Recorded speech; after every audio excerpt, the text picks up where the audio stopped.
The dust-laden wind carried secrets through the streets of White River, Wyoming Territory, 1878, but none as closely guarded as the story written in the lines of stone on Archer Dawson's face. Known throughout the territory as Stone for his unflinching demeanor and granite-like expressions, Archer hadn't cracked a smile in the 7 years he'd been the town's most feared bounty hunter and occasional lawman. That was, until the stagecoach from Cheyenne arrived one crisp autumn morning, carrying a woman whose laughter would change everything. Archer stood at the edge of Main Street, his weathered Stetson pulled low over his eyes, watching as the stagecoach rolled to a stop. His hand rested instinctively on the handle of his Colt, a habit born from years of tracking the worst criminals the West had to offer. Sheriff Thomas Jenkins nodded in his direction, a silent acknowledgment of Archer's presence, one lawman to another, though Archer's badge was unofficial these days. "Beautiful day, isn't it?" The voice came from behind him, but Archer didn't turn. He recognized the town's mayor, Harold Wilson, a short man with political ambitions bigger than White River could contain.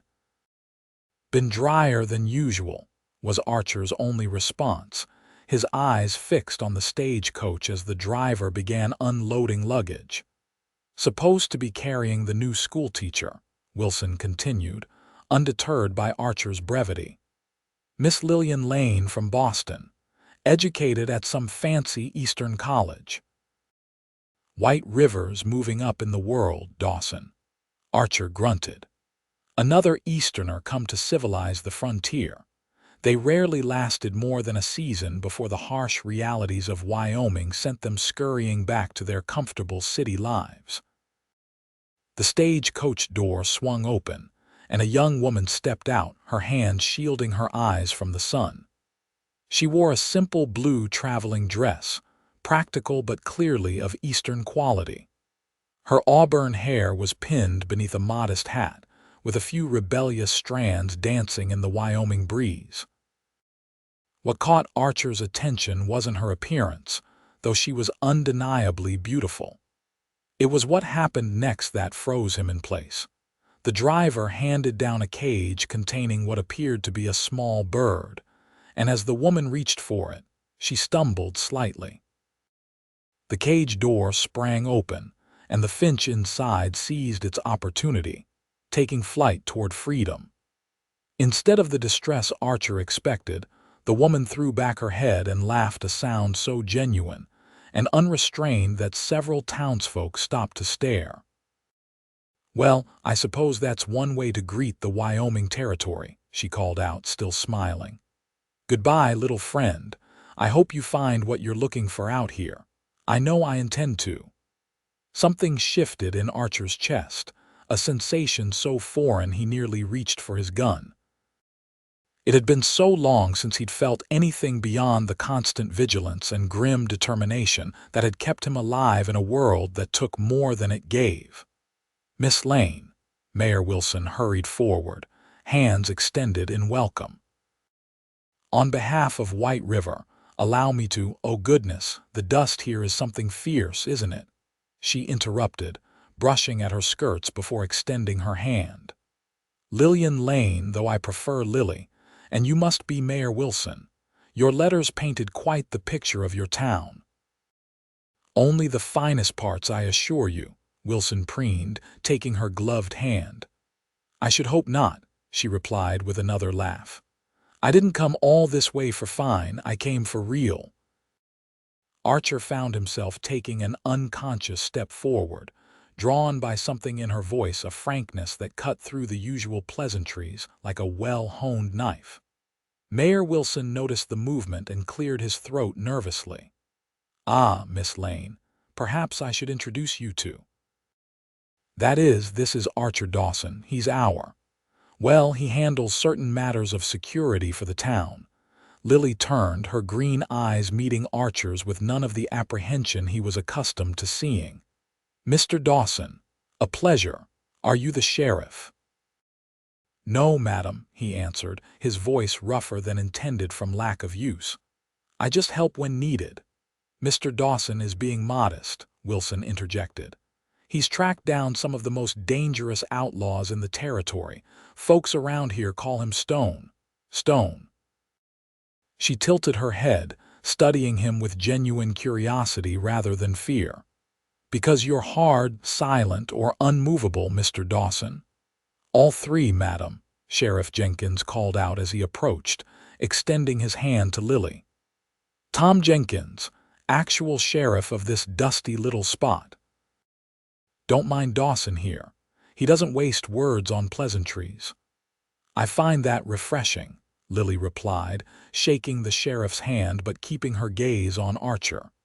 "In Boston, people use 1,000 words to say nothing at all." Something tugged at the corner of Archer's mouth, not quite a smile, but the ghost of one long buried. He tipped his hat slightly. "Welcome to White River, Miss Lane." He turned and walked away, feeling oddly unsettled. Behind him, he heard Mayor Wilson launching into his rehearsed speech about the town's bright future and the importance of education in the civilizing of the frontier. What Archer didn't see was how Lily's eyes followed him until he disappeared around the corner, or the small smile that played on her lips as she did. The schoolhouse sat at the edge of town, a simple one-room building that had stood empty since the previous teacher had married a cattle baron and moved to his ranch outside of Laramie. Archer passed it on his daily patrol, noting with interest over the next few days that lights burned late into the evening as Lily prepared for her students. On the fourth night, he saw her struggling with a heavy desk she was attempting to move across the room. Before he could consider the wisdom of his actions, he had dismounted and was pushing open the schoolhouse door. "Oh," Lily straightened, a hand going to her throat in surprise. "Mr. Dawson, you startled me." "Didn't mean to," he said, removing his hat. "Saw you wrestling with the furniture." "Yes. Well, I have this notion about arranging the room differently," she explained, gesturing around the space. "The traditional rows seem so rigid. I thought perhaps a circle might encourage more discussion among the students." Archer glanced around the room, taking in the changes she'd already made. Colorful maps hung on the walls alongside botanical drawings. Books lined newly built shelves, and a small pot-bellied stove in the corner had been cleaned and polished. "Need help?" he asked simply. Lily's face brightened. "That would be wonderful if you don't mind. It seems I've underestimated the sturdiness of frontier furnishings." For the next hour, they worked together in companionable silence, rearranging desks and benches. Archer found himself watching her when she wasn't looking, the determined set of her jaw, the graceful way she moved despite the practical constraints of her clothing, the occasional humming under her breath as she worked. "There," she said finally, surveying their work. "What do you think?" Archer wasn't sure what to say. He'd never given much thought to classroom arrangements. "If it suits you, I suppose it'll do." She laughed, that same unrestrained sound he'd heard when she arrived. "Not exactly overflowing with enthusiasm, are you, Mr. Dawson?" "Archer," he corrected, surprising himself. "Most folks just call me Stone." "Because of your expression?" she asked, sitting on the edge of her desk and studying him openly. "Or lack thereof," he shifted uncomfortably under her scrutiny. "Started after I brought in the Blackwater gang. Their leader said trying to get information from me was like talking to stone." "And the name stuck," she nodded. "Though I imagine there's more to you than meets the eye, Archer Dawson." Something in the way she said his name made that strange feeling return to his chest. "Not much, madam." "Lily," she corrected gently. "If I'm to call you Archer, it's only fair." He nodded, then reached for his hat. "It's getting late. You should head back to the boarding house. White River's mostly peaceful, but a lady shouldn't be out alone after dark." She finished, amusement dancing in her eyes. "Even in your peaceful town, even in a church, there's always someone thinking of the collection box," he replied. Lily gathered her shawl and a small lantern. "Then perhaps you'd be kind enough to escort me." The walk to Mrs. Hollister's boarding house was short, but in those few minutes, Archer learned more about Lily Lane than he'd learned about anyone in years. She spoke of her journey west, her hopes for her students, and her initial impressions of White River. She asked him questions too, not about the men he'd hunted or the violence he'd seen, as most did, but about the land, the people, what he thought the town needed most. "A proper doctor," he found himself saying as they reached the boarding house steps. "Nearest one's in Cheyenne. Lost too many folks who might have been saved with proper medical care." Lily nodded thoughtfully. "That's something to consider. Perhaps we could organize some kind of fund to attract a physician." She paused at the door. "Thank you for your help tonight, Archer, and for the escort." "Just doing my job," he replied, stepping back. "No," she said softly. "Your job is hunting dangerous men, from what I hear." This was kindness, plain and simple. Before he could respond, Mrs. Hollister opened the door, her eyebrows rising at the sight of Archer standing on her porch. "Evening, Mr. Dawson," she said, curiosity evident in her voice. "Is everything all right?" "Everything's fine, Mrs. Hollister," Lily assured her. "Mr. Dawson was kind enough to help me rearrange the schoolhouse and then escort me home." "Was he now, Mrs.?" Hollister's eyebrows climbed even higher. "Well, isn't that something? I don't believe I've ever seen Mr. Dawson socializing voluntarily." Archer replaced his hat. "Evening, ladies," he said, turning to leave. "Good night, Archer," Lily called after him, "and thank you again." As he walked away, Archer heard Mrs. Hollister's voice, loud enough to carry in the still night air. "Did he actually speak to you in complete sentences?" He didn't hear Lily's response, but something about the encounter left him feeling strangely light as he made his way back to his small cabin on the outskirts of town. The following Sunday, White River's modest church was more crowded than usual. News of the new schoolteacher had spread, and families from outlying homesteads had come to town to meet her before classes began the next day. Archer normally avoided church services, preferring to use the quiet morning hours for tracking or maintenance of his equipment. But today, he found himself slipping into the back row just as Reverend Miller began his sermon. Several heads turned, surprise evident on their faces at his presence. Sheriff Jenkins, seated a few rows ahead, caught his eye and gave a knowing smirk. Archer ignored him, his attention drawn to the auburn-haired figure sitting near the front, her back straight, head slightly inclined as she listened to the Reverend's words. After the service, the congregation spilled out into the churchyard. Archer lingered in the doorway, watching as Lily was introduced to family after family, greeting each child by name, bending slightly to speak to them at eye level. "Never thought I'd see the day," Jenkins said, appearing at Archer's side. "Stone Dawson at Sunday service. Must be expecting the end times." "Just checking on the new teacher," Archer replied, his eyes still on Lily. "Make sure she's settling in." "Uh-huh," Jenkins nodded, not bothering to hide his amusement. "That's why you're standing here like a statue instead of going over to talk to her." Before Archer could respond, Mayor Wilson approached, leading a tall, well-dressed man toward Lily. Even from a distance, Archer could tell the stranger wasn't local. His suit was too fine, his manner too confident for the frontier. "Who's that?" he asked Jenkins. "Lawrence Preston," the sheriff answered. "Railroad man. Been in town a few days, talking to Wilson about bringing a spur line through White River. Mighty interested in our educational facilities, apparently." Archer watched as Preston bowed over Lily's hand, holding it longer than necessary. She smiled politely, But even from across the churchyard, Archer could see it didn't reach her eyes the way her genuine smiles did. "Might want to close your mouth before you catch flies, Dawson," Jenkins said, clapping him on the shoulder before walking away. Archer hadn't realized his jaw had tightened. He forced himself to relax, turning to leave when he heard his name called. "Archer, Mr. Dawson, wait." Lily was hurrying toward him, leaving a slightly bewildered Preston in her wake. She was smiling, a real one this time, as she approached. "I was hoping to see you today," she said, slightly breathless.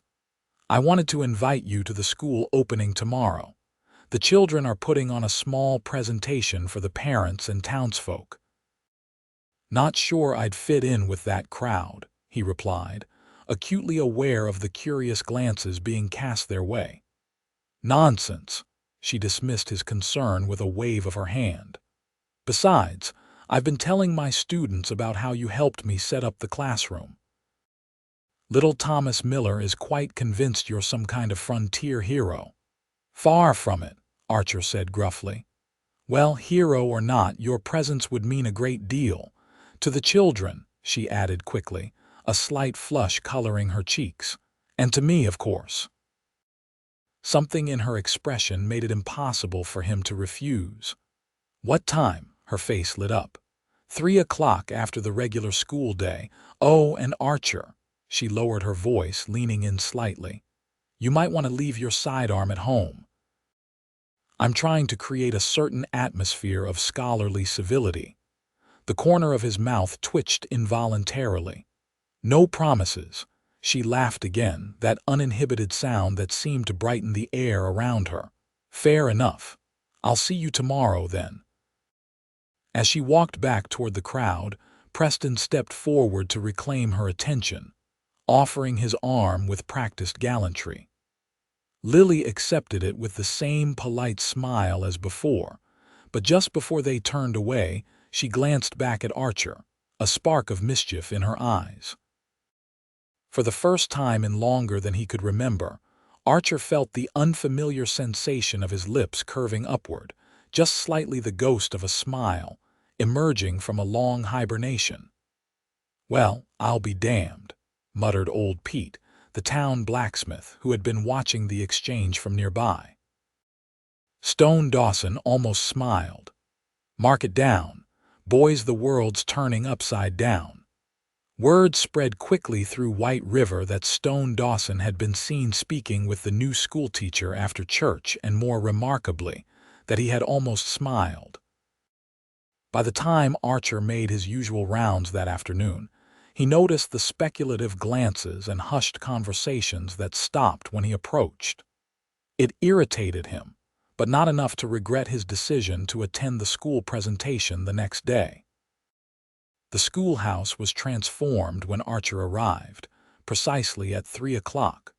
Colorful paper chains decorated the windows, and children's drawings were pinned to every available wall space. Parents and townspeople filled the room, standing along the walls and crowded into the back. Archer slipped in quietly, positioning himself in a corner where he could see the entire room, an old habit from his bounty hunting days. Lily stood at the front, wearing a dress of deep green that complemented her eyes. Her hair was arranged more elaborately than usual, with small white flowers tucked into the auburn waves. She looked up as he entered, and the smile she gave him was warm enough to be felt across the room. "Ladies and gentlemen," she began, her voice clear and confident. "Thank you all for coming to our small celebration. I've only had the pleasure of teaching your children for a single day, but already I can see the remarkable potential in each of them. Today, they would like to share with you some of what they've learned about their community and their hopes for its future." One by one, the children came forward. Some recited facts about Wyoming Territory, others read short compositions about White River. Little Thomas Miller, the reverend's son, had drawn a detailed map of the town, carefully labeling each building. "And this," he said proudly, pointing to a stick figure at the edge of the drawing, is Mr. Stone Dawson. He keeps us safe from bad men. A ripple of laughter went through the crowd, and several heads turned toward Archer, who kept his expression neutral despite the unexpected warmth spreading through his chest. After the presentations, Lily invited everyone to enjoy refreshments in the schoolyard. Archer was contemplating a quiet exit when she appeared at his side, 2 cups of punch in hand. "You came," she said, offering him one of the cups. "And without your sidearm, I notice, I'm honored." "It's under my coat," he admitted, accepting the punch. "Hard habit to break," she laughed. "At least you made the effort. What did you think of the children's presentations?" "They did well," he said honestly. "You've taught them a lot in just one day."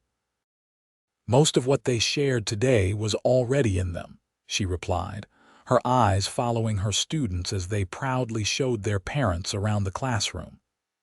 "I just gave them permission to express it." Archer noticed Preston watching them from across the room, his expression calculating.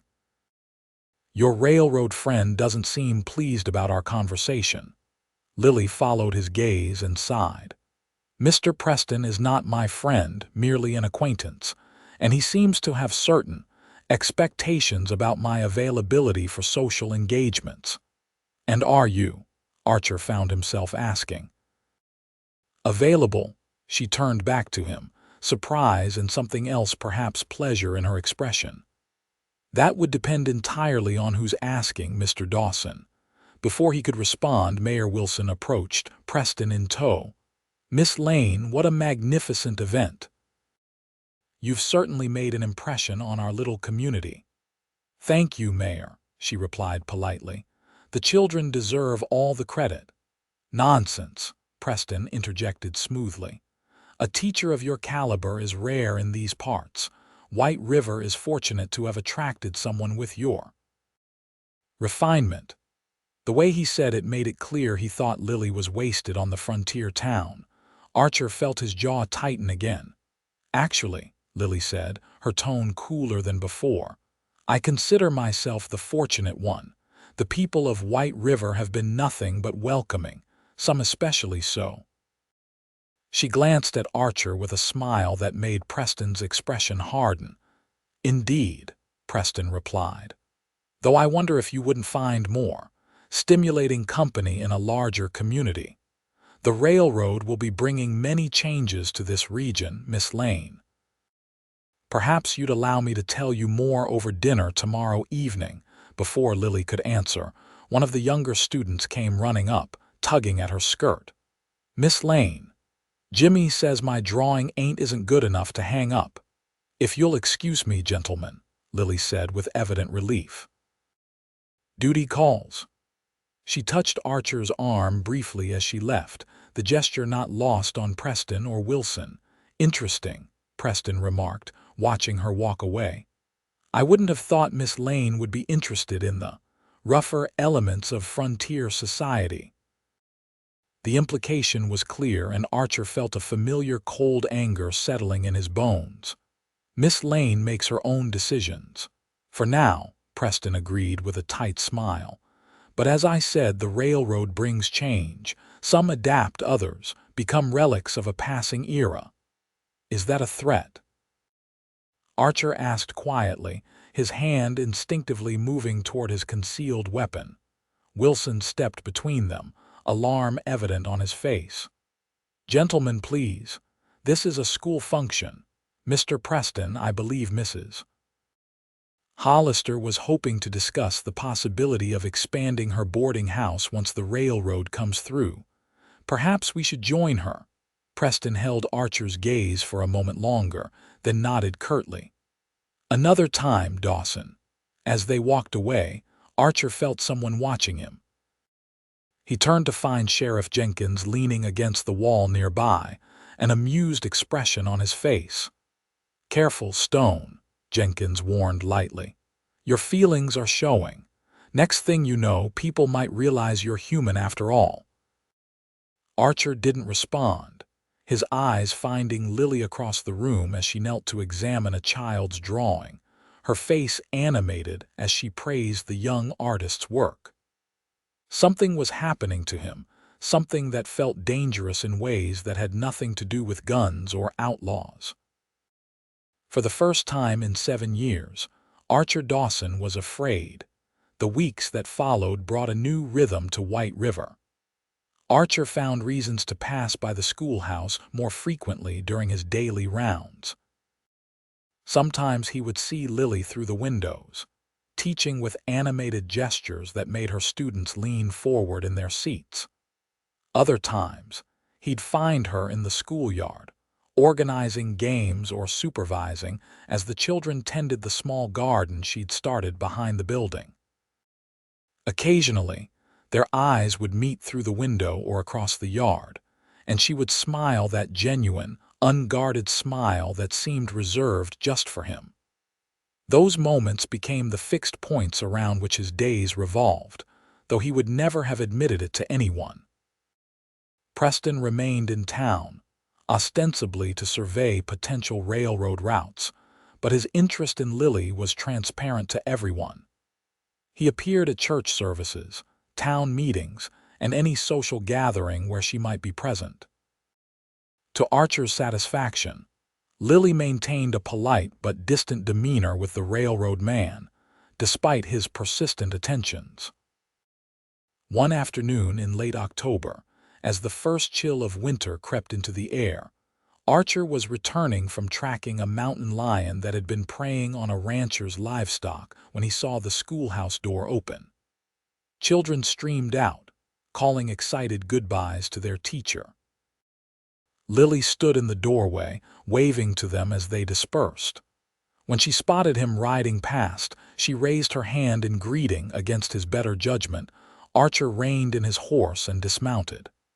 "Afternoon, Miss Lane." "Back to Miss Lane now, are we?" she teased, her eyes bright. "I thought we'd progressed to Lily by now." "Lily," he corrected, removing his hat. "Just being respectful in front of your students." "They're gone now," she pointed out, "and I was just about to close up for the day, unless—" She hesitated, then seemed to make up her mind about something. "I've been meaning to explore a bit more of the area, but Mrs. Hollister keeps warning me about venturing too far alone. I don't suppose you'd have time to show me some of the countryside." Archer glanced at the setting sun. There were still a few hours of daylight left, and he'd completed his tasks for the day. "I could do that." Her face lit up. "Wonderful. Let me just get my shawl." A few minutes later, they were riding double on Archer's horse, Lily seated in front of him, her back warm against his chest. He was acutely aware of her proximity, of the subtle scent of lavender that clung to her hair, of her hands resting lightly on the saddle horn in front of them. "Where to?" he asked, his voice gruffer than intended. "You're the guide," she replied, looking back over her shoulder with a smile that made his heart race. "Show me your favorite place." Archer guided his horse out of town and toward the foothills to the west. They rode in comfortable silence for a while, the only sounds the steady rhythm of hoofbeats and the occasional call of a bird. "How did you come to White River?" Lily asked eventually. "Mayor Wilson mentioned you've been here about 7 years." Archer was quiet for so long that Lily might have thought he hadn't heard, except for the slight tensing of his body behind her. Finally, he spoke, his voice low. "I was a Union soldier. After the war, I drifted west like a lot of men looking for something different. Ended up riding with a federal marshal for a few years, learning tracking, hunting down wanted men. When he was killed by the Blackwater gang, I went after them. Brought them in, all 5 of them, to White River because it was the nearest place with a jail. Sheriff Jenkins offered me a deputy position, but I preferred working on my own. So I stayed, took bounty hunting jobs when they came up, helped out when the town needed me." It was more words than he'd spoken at once in years, and they left him feeling strangely exposed. Lily was silent for a moment, absorbing his story. "And before the war, did you have family?" "Parents died when I was young, raised by my grandfather in Kentucky until I was old enough to enlist." "So you've been alone a long time," she said softly, not as a question but as a realization. "Easier that way," he replied. "In my line of work." They crested a small hill, and the landscape opened up before them, a secluded valley with a clear stream running through it, surrounded by aspen trees whose leaves had turned to gold with the coming of autumn. In the distance, the snow-capped peaks of the mountains stood sentinel against the deepening blue of the sky. "Oh, Archer," Lily breathed.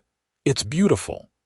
He guided the horse to a flat area near the stream and dismounted, then reached up to help her down.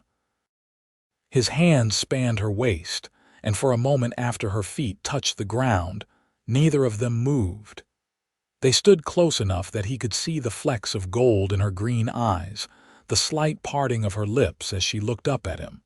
With effort, Archer stepped back, releasing her.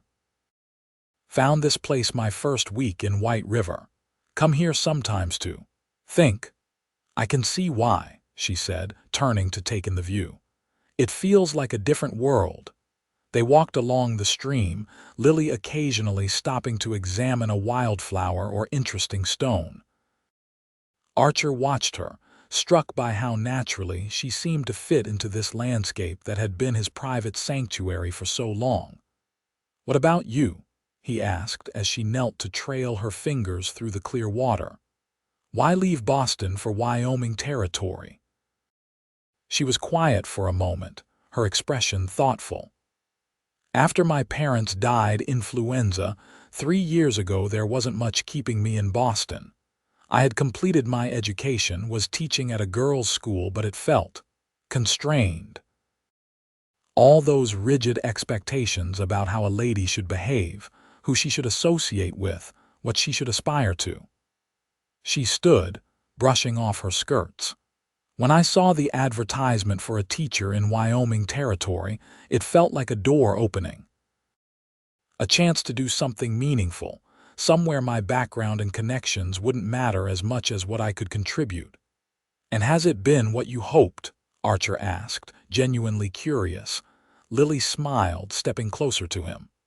"More than I hoped in some ways. The children are wonderful, eager to learn. The people have been kind for the most part, and I've met individuals I never would have encountered in Boston society." Her eyes held his. "Individuals who challenge my preconceptions in the most interesting ways." The air between them seemed to vibrate with unspoken possibilities. Archer found himself leaning slightly toward her, drawn by a force as inexorable as gravity. Lily's eyes widened slightly, but she didn't move away. The moment was shattered by the distant sound of a gunshot. Archer's hand went immediately to his weapon as he stepped in front of Lily, scanning the surrounding area. "Probably just a hunter," he said after a tense moment of silence. "But we should head back. It'll be dark soon." The ride back to town was quieter, both of them lost in thoughts about what had almost happened in that peaceful valley. As they approached the schoolhouse where Lily had left her things, Archer felt a reluctance to end their time together. "Thank you for showing me your special place," Lily said as he helped her down from the horse. "I won't tell anyone about it." "You're welcome there anytime," he found himself saying, "with or without me." Her smile was warm in the gathering dusk. "I'd prefer with, I think." Before he could respond, she stood on tiptoe and pressed a soft kiss to his cheek. "Good night, Archer Dawson." As she gathered her things and headed toward the boarding house, Archer remained motionless, his hand unconsciously touching the spot where her lips had brushed his skin. For the second time in recent memory, he felt the unfamiliar sensation of a smile tugging at his lips, a real one this time, not just a ghost of what had once been. Unbeknownst to either of them, Lawrence Preston stood in the shadows of the general store, watching their return with narrowed eyes, and a calculating expression. The next day, White River was abuzz with news. Gold had been discovered in the hills just west of town, on land that had recently been purchased by Preston's railroad company.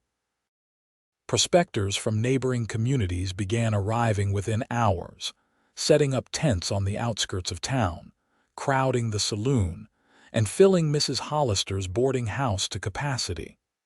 Archer watched the influx with growing unease.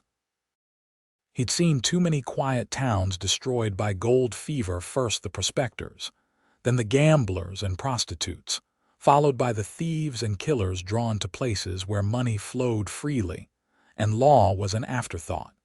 Sheriff Jenkins shared his concern. "Already broke up 2 fights at the saloon last night," he told Archer as they stood outside the jail, observing the increased activity on Main Street. "Got 4 men sleeping it off in the cells. If this keeps up, I'm gonna need to deputize you officially." "Where's the gold supposed to be exactly?" Archer asked, suspicious of the timing. "That's the interesting part," Jenkins replied. "According to Preston, it's right in that valley west of town, the one folks call Aspen Hollow." Archer felt a cold weight settle in his stomach. Aspen Hollow, his private retreat, the place he'd shown Lily just yesterday. The coincidence was too great to ignore. "The railroad company bought that land 3 months ago," Jenkins continued. "Preston's been real excited about it this morning, talking about how the discovery changes everything for White River. Instead of just a small spur line, he's now proposing a major station, hotels, maybe even moving the county seat here." "Mayor Wilson must be beside himself with joy," Archer remarked dryly.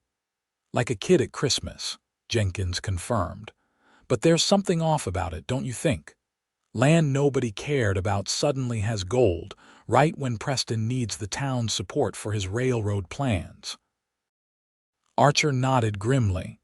"I'm going to take a look." "Figured you might," Jenkins said. "Be careful. Some of these new arrivals look like trouble." As Archer made his way to the livery stable for his horse, he passed the schoolhouse. Through the window, he could see Lily teaching, her students more restless than usual, likely excited by the town's gold fever. She caught his eye and smiled briefly before returning her attention to the class. That smile strengthened his resolve. Whatever Preston was planning, Archer was determined to uncover the truth for the town's sake, and for Lily's. Aspen Hollow was transformed when Archer arrived. Where yesterday there had been only peaceful solitude, today dozens of men swarmed over the landscape, digging trenches, panning in the stream, hammering stakes into the ground to mark claims. The sounds of pickaxes and shovels replaced the natural music of wind and water.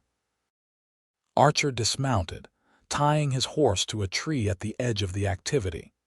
He recognized some of the men as White River locals, but most were strangers, their faces etched with the familiar hunger of gold seekers. "Finding anything?" he asked casually to a bearded man crouched by the stream. The man glanced up suspiciously. "Not yet, but Preston's men pulled out a nugget big as my thumb yesterday, right over there." He gestured toward a section of the stream that had been thoroughly churned up. "You staking a claim?" "Just looking," Archer replied, moving on before the man could ask more questions. He spent an hour observing the prospectors, noting how they concentrated their efforts around the area the man had indicated. No one seemed to be finding anything significant, but their enthusiasm hadn't dimmed. Gold fever was like that, hope overriding evidence, dreams clouding judgment.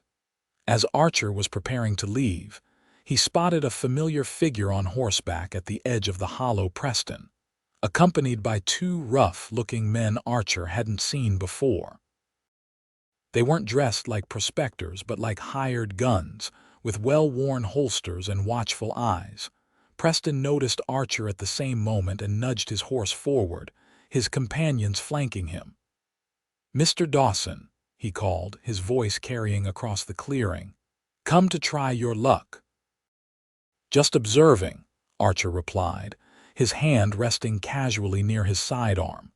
"Interesting timing on this discovery." Preston's smile didn't reach his eyes. "Fortune favors the prepared, they say.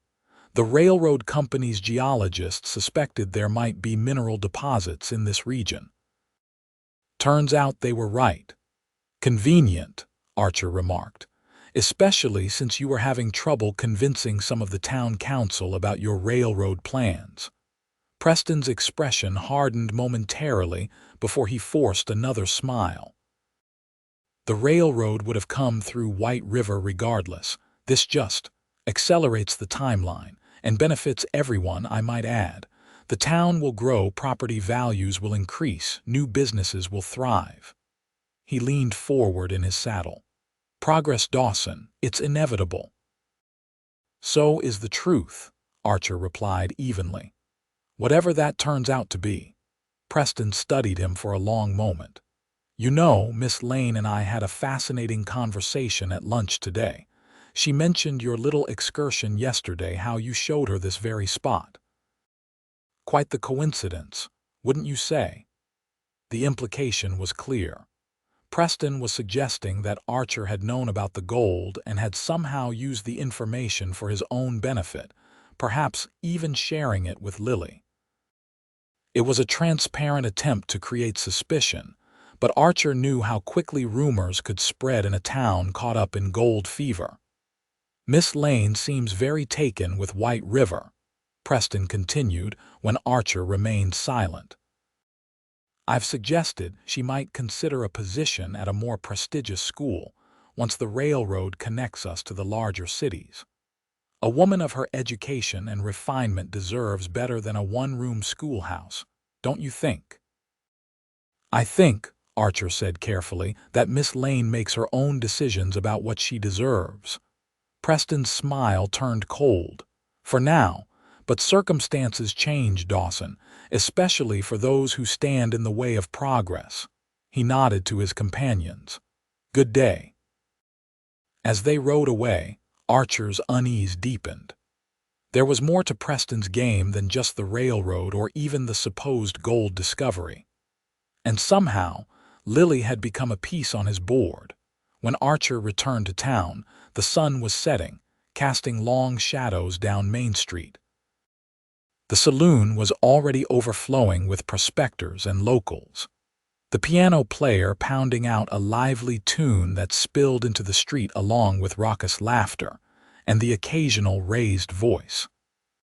He spotted Sheriff Jenkins outside the general store, deep in conversation with Mayor Wilson and several town council members. From their animated gestures, Archer surmised they were discussing the sudden influx of people and the changes it would bring to White River. Rather than join them, he headed toward the schoolhouse, hoping to catch Lily before she returned to the boarding house.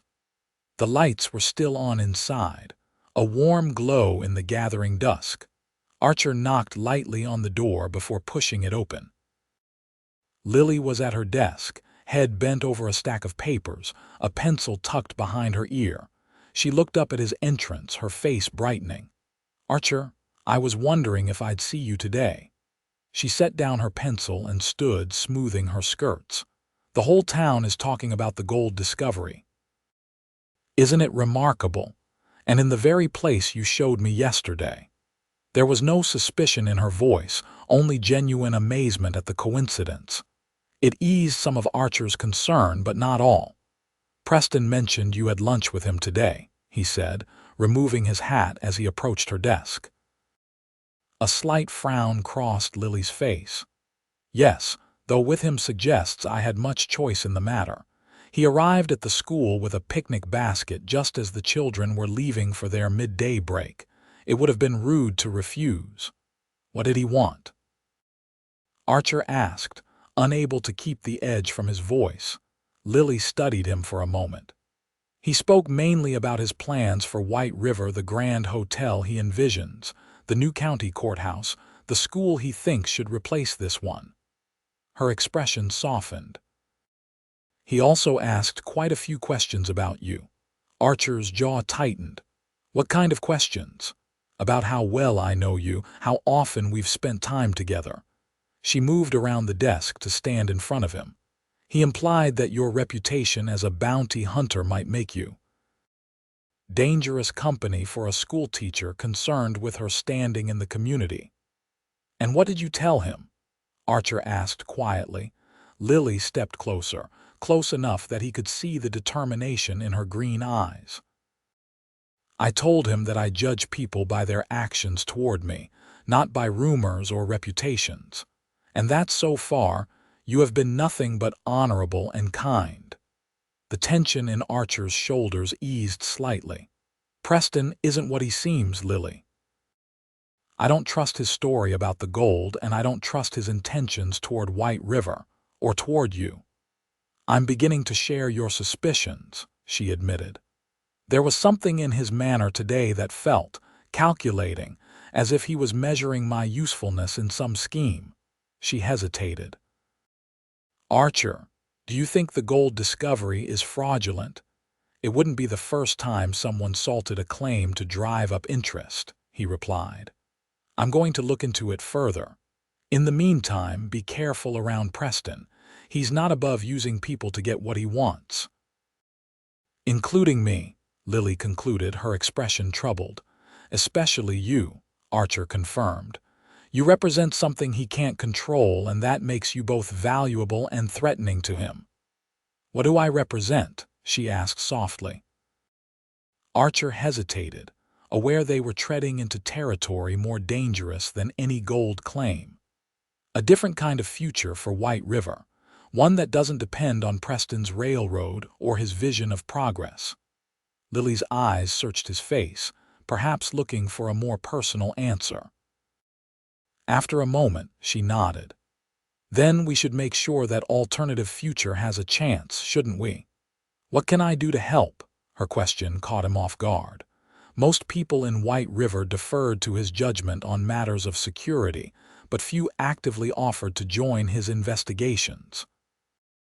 "Keep your eyes and ears open," he said finally. "Preston might say things to you he wouldn't say to others, and be careful about discussing our conversations with anyone else." "Even Mrs. Hollister?" Lily asked with a small smile. "She's quite convinced you're courting me, you know. Every time you come to the boarding house or the school, she has a new theory about the thawing of stone." Despite the seriousness of the situation, Archer felt that now familiar tug at the corner of his mouth. Let her think what she wants. It might be useful to have Preston believe. He trailed off, realizing the implications of what he was about to suggest. "Believe that you have a personal interest in protecting me," Lily finished, a hint of color rising in her cheeks. "Would that be so difficult to pretend, Mr. Dawson?" The directness of her question, coupled with the challenging look in her eyes, left Archer momentarily speechless. In the silence that followed, something shifted between them, a boundary crossed, a possibility acknowledged. "No," he said finally, his voice low and rough with emotion he rarely allowed himself to feel, let alone express. "It wouldn't be pretense at all." Lily's breath caught, and for a moment neither moved, the air between them charged with unspoken feelings.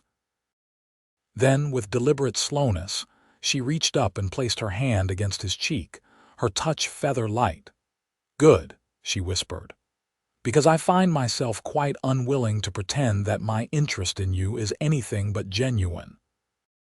Archer covered her hand with his own, larger one, turning his face slightly to press his lips against her palm. It was the most intimate gesture he had allowed himself in years, and it sent a current of warmth through his entire body. "Lily," he began, but was interrupted by the schoolhouse door swinging open. "Miss Lane, Mayor Wilson stopped short in the doorway, his eyes widening at the tableau before him. Archer and Lily stepped apart quickly, but not quickly enough to disguise the moment they had been sharing. "I apologize for the intrusion," Wilson continued, clearly flustered. "I can come back later, not necessary, Mayor," Lily said, composing herself with admirable swiftness. "Mr. Dawson was just leaving. What can I do for you?" Archer replaced his hat, nodding curtly to Wilson as he moved toward the door. "Mayor, Miss Lane, Mr. Dawson," Lily replied formally, though her eyes conveyed a different message, entirely a promise that their conversation wasn't over, merely postponed. As Archer stepped outside, he heard Wilson begin to discuss plans for an expanded school to accommodate the expected population growth from the gold discovery. The mayor's excitement was palpable, his vision for White River's future clearly aligned with Preston's. But as Archer walked away, his thoughts were focused not on gold or railroads, but on the feeling of Lily's hand against his face, and the courage it had taken her to speak the truth he had been avoiding for weeks. Stone Dawson, the man who hadn't smiled in 7 years, found himself doing exactly that as he made his way through the darkening streets of White River. And for the first time in longer than he could remember, he allowed himself to hope. The next few days brought more changes to White River than the previous 7 years combined. The tent city outside town grew larger by the hour, and Main Street was barely recognizable, crowded from dawn until well after dusk with prospectors, merchants eager to sell them supplies, and opportunists of every stripe. Sheriff Jenkins deputized 3 men to help maintain order, and even with the additional help, the jail cells were consistently full. Archer split his time between investigating the gold claim and keeping an eye on Preston, who had established himself in the best room at Mrs. Hollister's boarding house, and spent his days meeting with Mayor Wilson and potential investors. Twice, Archer observed Preston's hired guns, whom he now knew were called Mitch Harker and Frank Doyle, making trips to Aspen Hollow, carrying what appeared to be heavy saddlebags on their outbound journey, and returning with noticeably lighter loads. His suspicions growing, Archer decided to follow them on their 3rd trip. Keeping a safe distance, he tracked them not to the main digging site where dozens of hopeful prospectors labored, but to a secluded spot farther upstream. There, hidden from view by a stand of aspen trees, Harker dismounted and began digging into the stream bank while Doyle kept watch. Archer moved closer, using the trees for cover.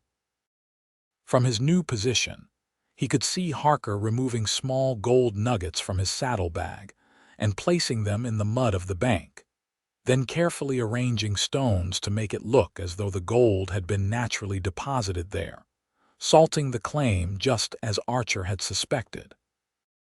The gold discovery was a fraud, manufactured by Preston to generate excitement and drive up land values before the railroad's arrival. But why go to such lengths? The railroad's coming would have increased White River's prominence regardless. There had to be more to Preston's plan. Archer waited until Harker and Doyle had finished their work and ridden away before approaching the site. He examined the planted gold carefully, but left it in place. Better to let Preston believe his scheme was working while Archer gathered more evidence. As he rode back to town, his mind turned to Lily. They hadn't had a chance to speak privately since their moment in the schoolhouse, though he'd seen her at a distance, continuing her teaching despite the chaos engulfing White River.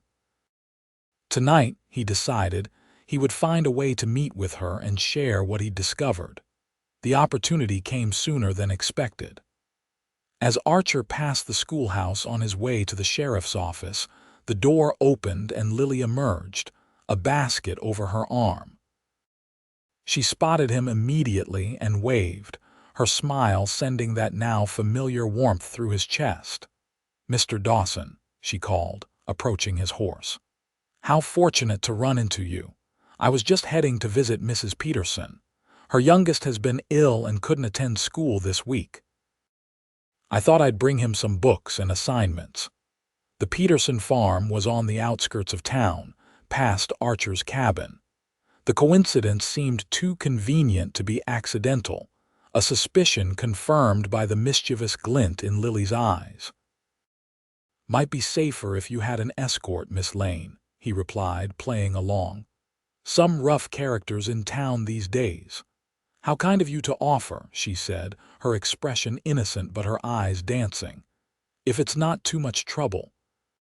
He dismounted and helped her onto his horse, then led the animal by the reins as they walked away from the schoolhouse.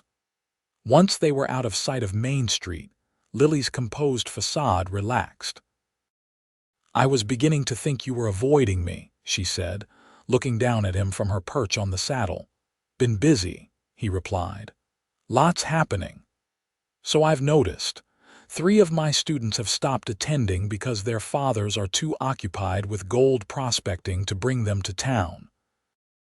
There was disapproval in her voice. "Is it real, Archer? The gold?"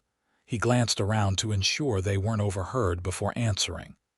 "No, I caught Preston's men salting the claim today. They're planting gold to make people believe there's a rich vein waiting to be discovered." Lily's expression hardened. "That's despicable.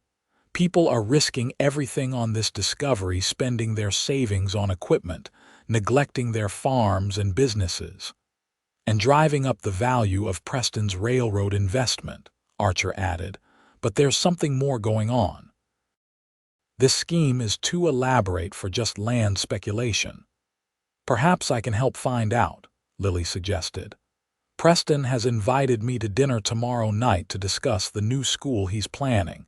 He seems eager to impress me with his vision for White River's future." Archer frowned. "Could be dangerous. Preston's not above using intimidation to get what he wants."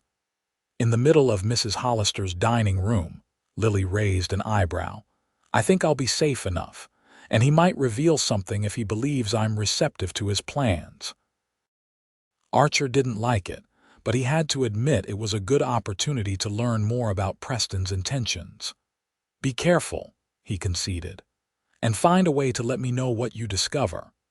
They had reached a fork in the road, one path leading to the Peterson farm, the other to Archer's cabin. Lily glanced between the two, then made a decision. "I should still visit young Tommy Peterson," she said. "His mother will be expecting me, but perhaps, afterward, I could stop by your cabin, to report on Tommy's condition, of course." The suggestion sent Archer's heart racing, despite his awareness of the risk to Lily's reputation. "People might talk," he warned. Lily's smile was both sweet and determined. "Let them. I've never much cared for other people's opinions about my personal choices." Her expression softened. "Unless you'd prefer I didn't come, I'd prefer you did," he admitted, the honesty still feeling foreign on his tongue. "But I don't want to compromise your standing in the community." "My standing," Lily said firmly, "is as a grown woman who makes her own decisions. And right now, I'm deciding to visit a sick student and then call on a friend to discuss matters of importance to the town." Her eyes held his. "Is that acceptable, Mr. Dawson?" A slow smile spread across Archer's face, a real one, not the ghost of one. It felt strange, using muscles that had been dormant for so long, but also right somehow. "More than acceptable, Miss Lane." Her answering smile was radiant. "Then I'll see you in about an hour. And Archer," she leaned down slightly from the saddle, "thank you for trusting me with the truth." As he watched her ride toward the Peterson farm, Archer was struck by the realization that, for the first time in 7 years, he was thinking about more than just survival. He was thinking about a future, one that included the remarkable woman who had somehow found a way past his defenses. And that future was worth fighting for, no matter what Preston had planned for White River. True to her word, Lily arrived at Archer's cabin just over an hour later. The small, sturdy structure stood a quarter-mile from the main road, nestled among pine trees that provided both shade and privacy. Archer had built it himself when he first settled in White River, choosing simplicity and functionality over comfort or appearance. Yet as he watched Lily approach, he found himself seeing the cabin through her eyes, the rough-hewn logs, the small porch with its single chair, the narrow windows that were designed more for defense than for admitting light. It was a shelter, not a home, and he felt a momentary embarrassment at its starkness. Lily, however, showed no sign of disappointment as she tied her horse beside his and climbed the porch steps. "What a perfectly situated cabin," she remarked, looking around at the surrounding trees. "Private but not isolated. Built it that way on purpose," Archer replied, opening the door for her. "Never liked being too close to town." The interior was as simple as the exterior, a main room with a stone fireplace, a small table with 2 chairs, a bookshelf filled with well-worn volumes, and a narrow bed in one corner. A door at the back led to a lean-to kitchen. Everything was meticulously clean and organized, reflecting Archer's military background. "It suits you," Lily said, removing her shawl and hanging it on a peg by the door. "Practical, unadorned, but not without its comforts." She gestured to the bookshelf with a smile. "I wouldn't have guessed you were such an avid reader." "Started in the Army," Archer explained, moving to the fireplace to stoke the embers. "Kept me sane during the worst times. Still does some nights." Lily approached the shelf, running her fingers along the spines of the books. "Thoreau, Emerson, Whitman. You favor the transcendentalists." "They make sense to me," Archer admitted, watching her as she examined his collection. "Especially Thoreau's ideas about living deliberately, about finding truth in nature and solitude." "I went to the woods because I wished to live deliberately," Lily quoted softly, "to front only the essential facts of life and see if I could not learn what it had to teach." She turned to him with a smile. "We read the same books, it seems." "Different interpretations, maybe," he suggested, gesturing for her to sit at the table while he prepared coffee on the small stove in the lean-to kitchen. "Perhaps," she agreed, taking a seat. "Though I'm beginning to think we might have more in common than is immediately apparent." She glanced around the cabin again. "How you live simply, honestly, according to your own principles rather than society's expectations, it's admirable, Archer. Not many people have the courage to be so true to themselves." Her words touched something deep within him, a recognition he hadn't known he was seeking. "Most would say I'm hiding out here," he said as he returned with 2 cups of coffee. "Avoiding civilization." "Are you?" Lily asked, accepting the cup he offered. "Or are you preserving something essential about yourself that might be lost in the compromises town life requires?" Archer sat across from her, struck by her insight. "Never thought about it that way." "I have," she said, her eyes meeting his over the rim of her cup. "It's part of why I left Boston. I felt myself becoming someone I didn't recognize, making concessions to expectations that had nothing to do with who I really was or what I valued. And here, are you being true to yourself in White River?" Her smile was warm and genuine. "More so every day." "Especially when I'm with you." She set down her cup, her expression turning serious. "Which is why I don't want Preston's schemes to destroy what this town could be, what it already is at its heart." Archer nodded, bringing the conversation back to the matter at hand. "How was Tommy Peterson?" "On the mend," Lily replied. "His fever has broken, and Mrs. Peterson says he should be back in school next week." She hesitated. "While I was there, Mr. Peterson returned from town. He's invested heavily in mining equipment, nearly everything they had saved for expanding their farm. He spoke of nothing but the gold and how it would change their fortunes." Her expression clouded. "Preston is ruining lives with this deception, Archer. We have to stop him." "We will," Archer assured her, "but we need to understand his full plan first." What did you notice during your visit to the schoolhouse, Mayor Wilson? Anything unusual? Lily considered the question. Now that you mention it, yes. The mayor asked very specific questions about the school lot, its boundaries, whether I thought it was large enough for future expansion. He seemed particularly interested in the land directly behind the schoolhouse, where we've started our garden. Archer frowned. The railroad survey stakes I've seen don't come anywhere near the school. Why would Preston and Wilson be so interested in that particular piece of land? Perhaps it has something to do with the county records Wilson mentioned, Lily suggested. He said something about reviewing them with Preston tomorrow morning. County records are kept in the sheriff's office, Archer said, his mind working through the implications. Land titles, deeds, claims. Jenkins might know what they're looking for. I can find out more at dinner tomorrow, Lily added. Preston seems eager to impress me.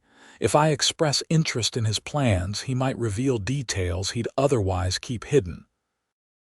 Archer's expression darkened at the thought of Lily spending an evening with Preston, but he recognized the tactical advantage.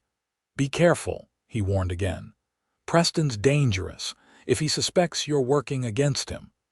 I'm a schoolteacher from Boston, Lily reminded him with a small smile. Underestimating women is a common failing among men like Preston. I'll use that to our advantage. Despite his concerns, Archer couldn't help admiring her courage and resourcefulness. This wasn't the reaction he'd expected from an Eastern schoolteacher confronted with corruption and possible danger.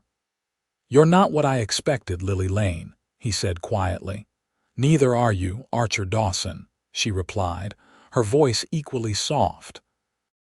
When I first arrived in White River and heard the stories about Stone, I imagined someone cold, perhaps even cruel. But you're neither. Her hand moved across the table to cover his. You're the most honest man I've ever known, and one of the kindest in your own quiet way. The touch of her hand sent warmth spreading through Archer's entire body. He turned his palm upward, intertwining his fingers with hers. Not kind to everyone, he admitted. I've built a reputation on being the opposite. To those who deserve your hardness, perhaps, Lily acknowledged. But I've seen how the children greet you on the street, how Mrs. Hollister saves your favorite pie, how Sheriff Jenkins trusts your judgment without question. Those aren't reactions inspired by fear or indifference. Archer hadn't considered how others in White River might view him beyond his reputation as a dangerous man. The idea that he might be respected, even liked, for more than his ability to track criminals was both unsettling and strangely comforting. You see things differently, he said, his thumb tracing small circles on the back of her hand.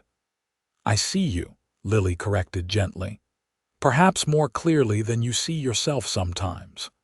The intimacy of the moment, the quiet understanding in her eyes, drew Archer forward in his chair. Lily mirrored his movement, leaning toward him over the small table. For a breathless moment, the cabin seemed to hold its breath along with them. Then Archer closed the remaining distance, pressing his lips to hers in a kiss that was both tentative and inevitable. Lily responded immediately, her free hand coming up to rest against his cheek, holding him to her as though afraid he might pull away. He had no intention of doing so. The kiss deepened, years of isolation and loneliness falling away as Lily's warmth and softness reminded him of everything he had denied himself for so long. When they finally parted, both slightly breathless, Archer kept his eyes closed for a moment, committing the sensation to memory.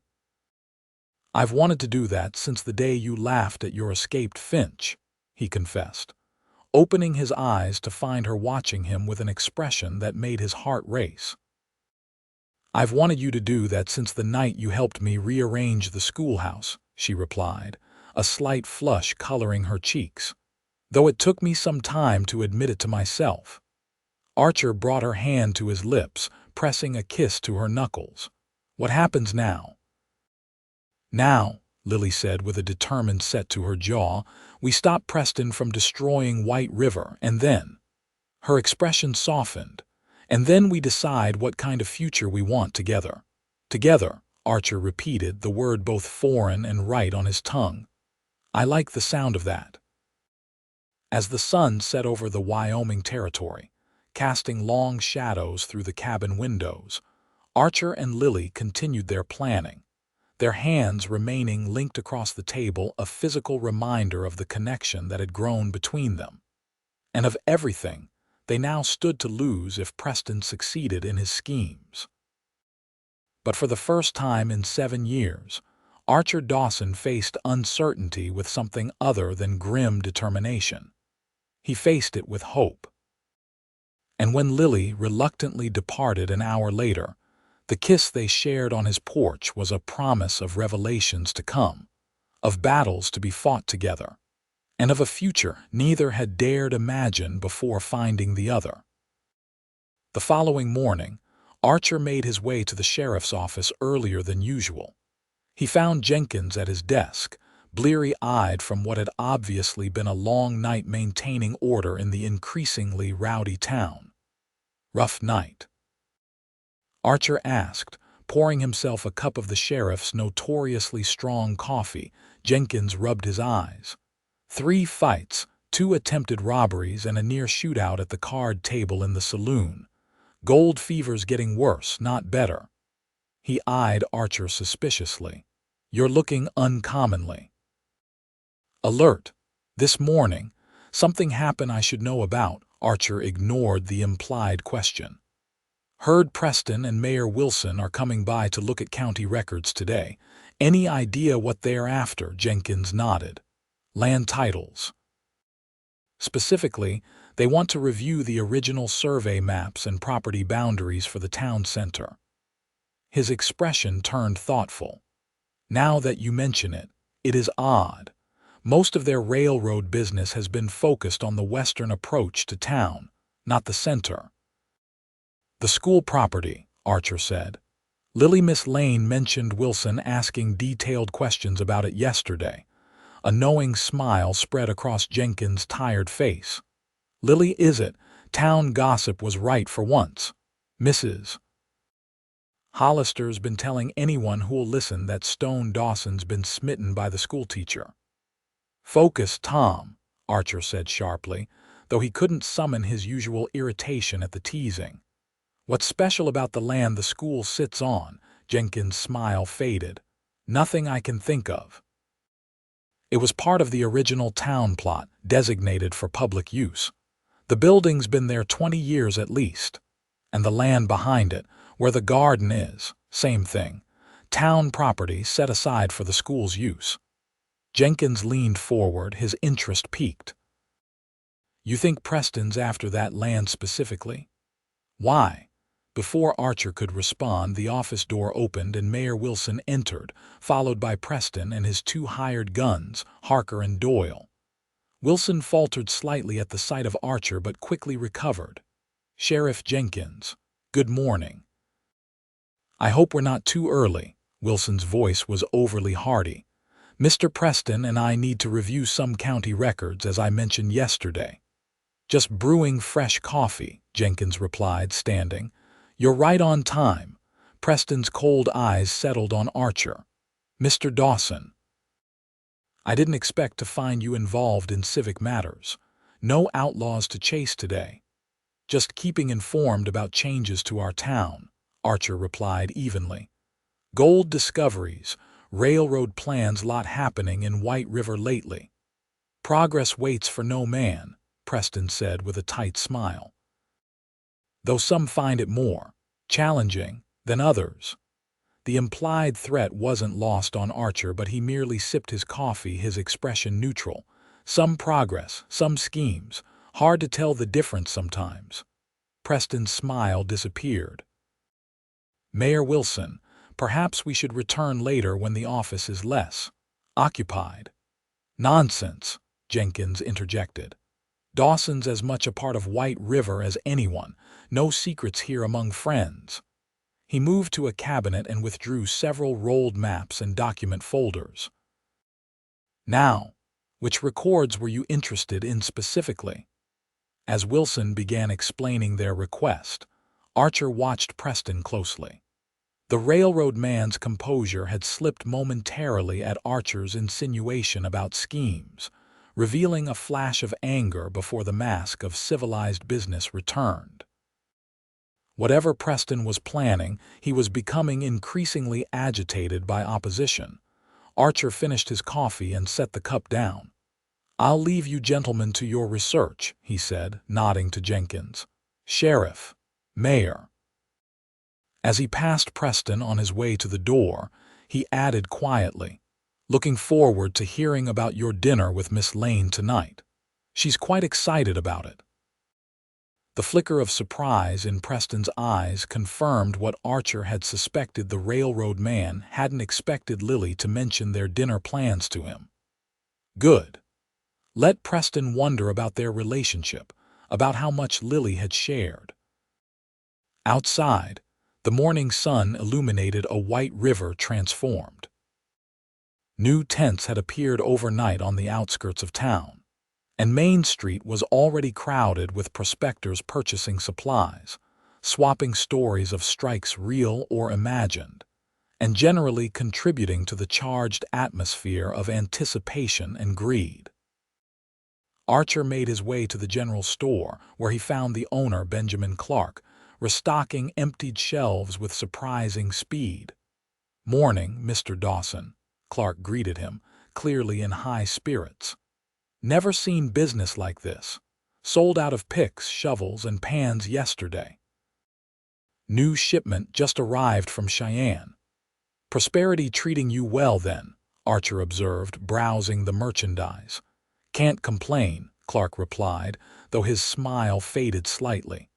"Though between you and me, I'm setting aside most of the profits. Seen too many boom towns go bust when the gold or silver runs out." He glanced around to ensure no one was listening before continuing in a lower voice. "Speaking of which, you heard anything about the Aspen Hollow strike?" "Folks been digging for days now, but I ain't seen any substantial gold coming in for trade. Lot of talk, not much showing." "Interesting observation," Archer said, selecting a box of rifle cartridges and placing coins on the counter. "Might want to keep that thought to yourself for now." Clark nodded, understanding the warning. "Always been a cautious man, Mr. Dawson. Just hope folks don't lose everything chasing dreams that ain't there." He wrapped the cartridges in paper. "Oh, Miss Lane was in earlier. Asked me to tell you she'd be at the schoolhouse until noon if you happen by." Archer nodded his thanks, tucking the package into his coat pocket. As he turned to leave, Clark added, "Never thought I'd see the day when Stone Dawson had a message waiting from a lady." Times sure are changing in White River. Indeed they were, Archer thought as he made his way to the schoolhouse. Whether for better or worse remained to be seen. The schoolroom was empty when Archer arrived, the children presumably at their midday break. Lily sat at her desk, a ledger open before her, her brow furrowed in concentration. She looked up at his entrance, her face brightening immediately. "Archer, I was hoping you'd get my message." She closed the ledger and stood, smoothing her skirts. "I think I've found something interesting."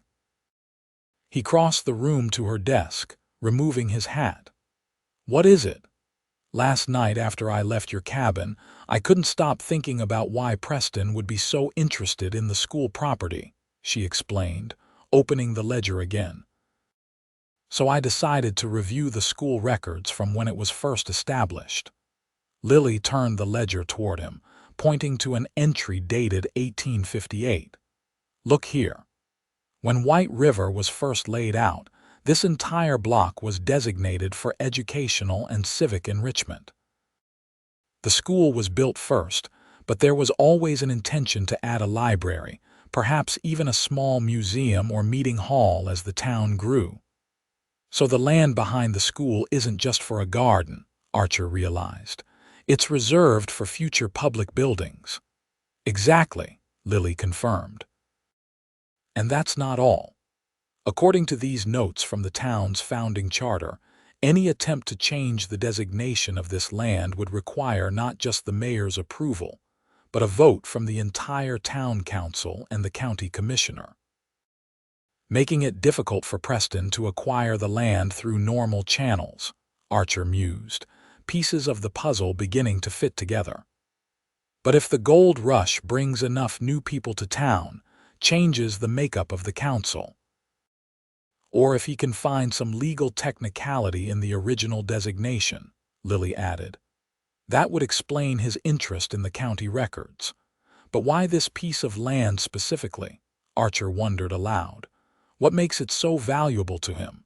Lily spread a hand-drawn map on the desk. I think it's the location. See how the school block sits at the junction of Main Street and River Road?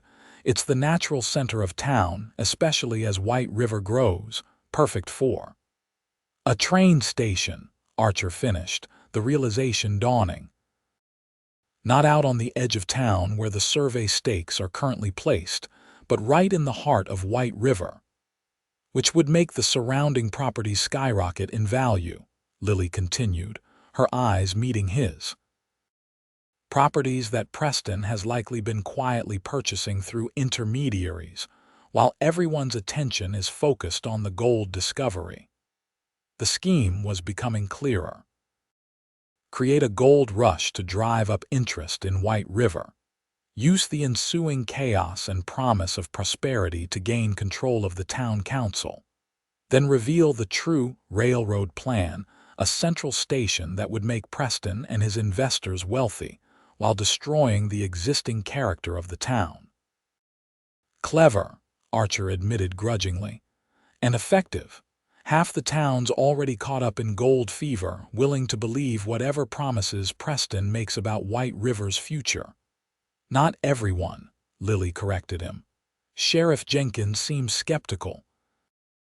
Mr. Clark at the general store has his doubts about the gold strike, and Reverend Miller spoke quite pointedly in his sermon Sunday about the dangers of greed and false promises.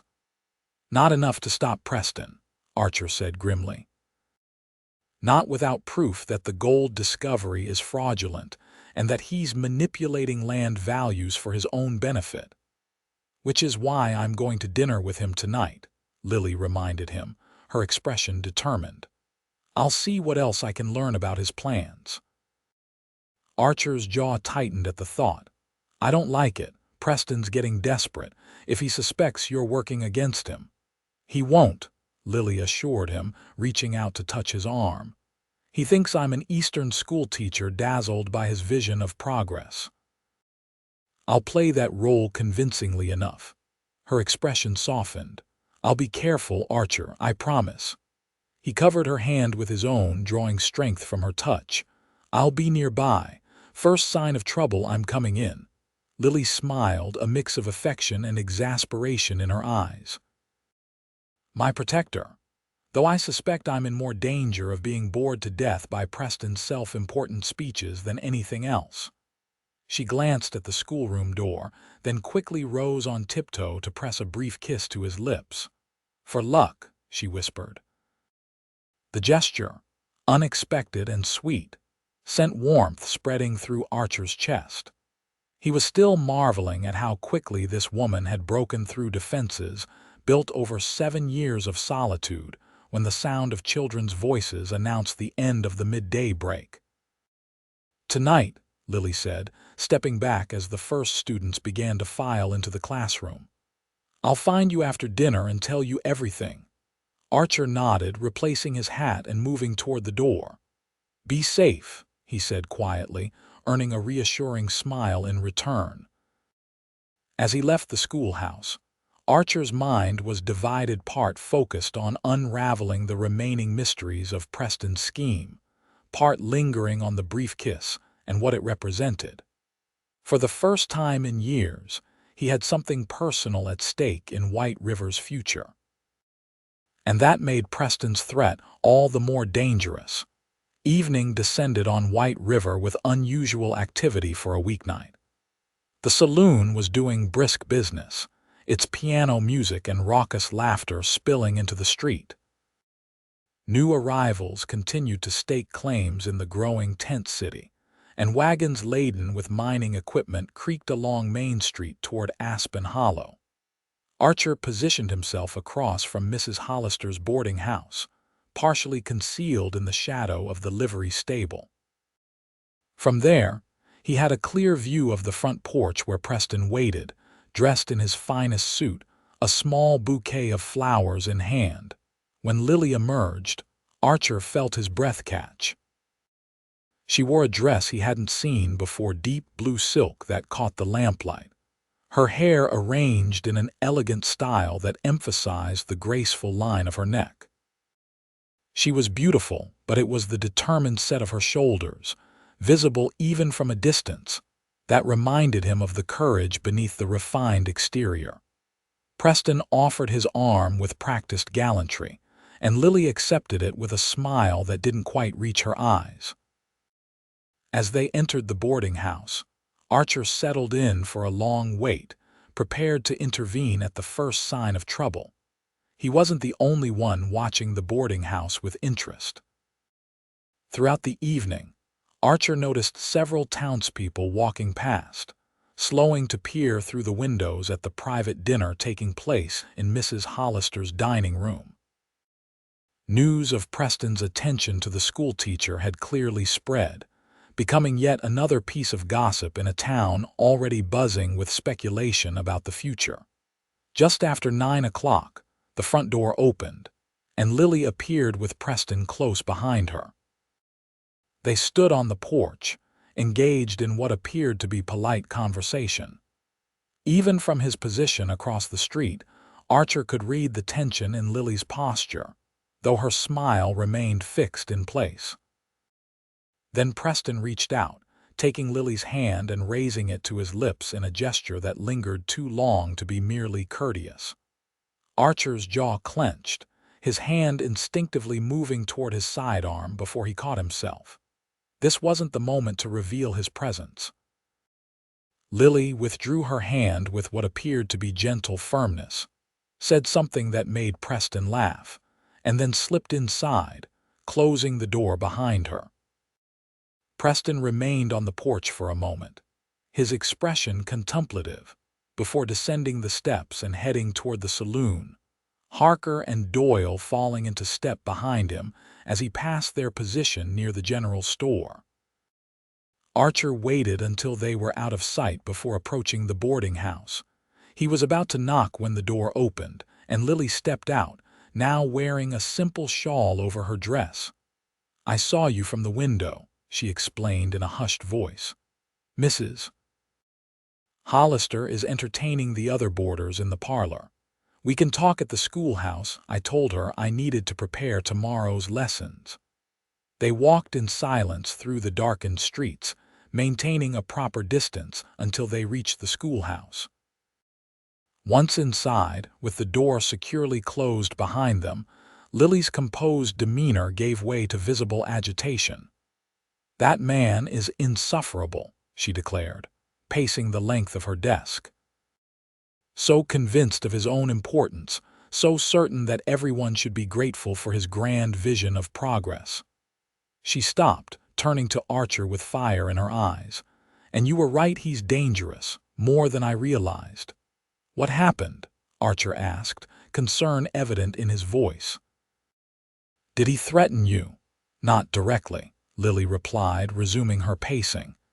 "It was the way he spoke about White River, about the people here, as if you were obstacles to be removed, not lives to be respected." She shook her head. "He kept emphasizing how the old ways would need to give way to the new, how those who resisted change would find themselves obsolete." Archer's expression darkened. "Was he talking about me specifically?" "He mentioned your name several times," Lily confirmed. "Asked about our relationship.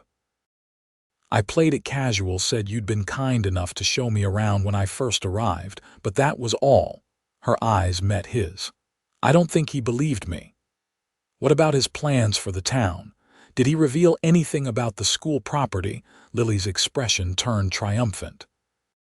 More than he intended, I think. The wine made him talkative, and he's arrogant enough to believe I was impressed by his confidence. She lowered her voice, though they were alone. The gold discovery is definitely fraudulent. He practically admitted it, calling it a necessary catalyst for White River's transformation. And you were right about the train station. He plans to build it right where the school stands now. Did he explain why this location specifically? Archer pressed. There must be something more than just its central position in town. Lily's eyes widened slightly. Actually, yes. When I asked about the technical aspects of railroad construction, playing the naive but interested schoolteacher, he mentioned something about the grade being ideal here, and about what lies beneath. I pressed him on that point, but he became evasive, saying only that the school property held more value than most realize. What lies beneath, Archer repeated thoughtfully. Could be water, a natural spring or aquifer, valuable for a train station that would need substantial water supplies. Or perhaps it's mineral rights, Lily suggested.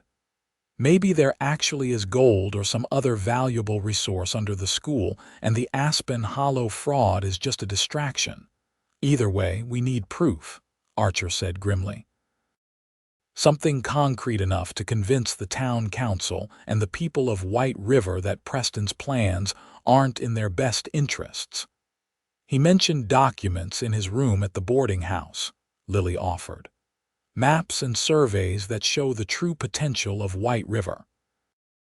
He offered to show them to me tomorrow along with a private tour of the Aspen Hollow site. Her expression reflected her distaste for the invitation. Archer frowned. That's too risky. Preston's getting desperate. If he suspects you're working against him, I'll be perfectly safe in broad daylight. Lily interrupted with a confidence she clearly didn't entirely feel.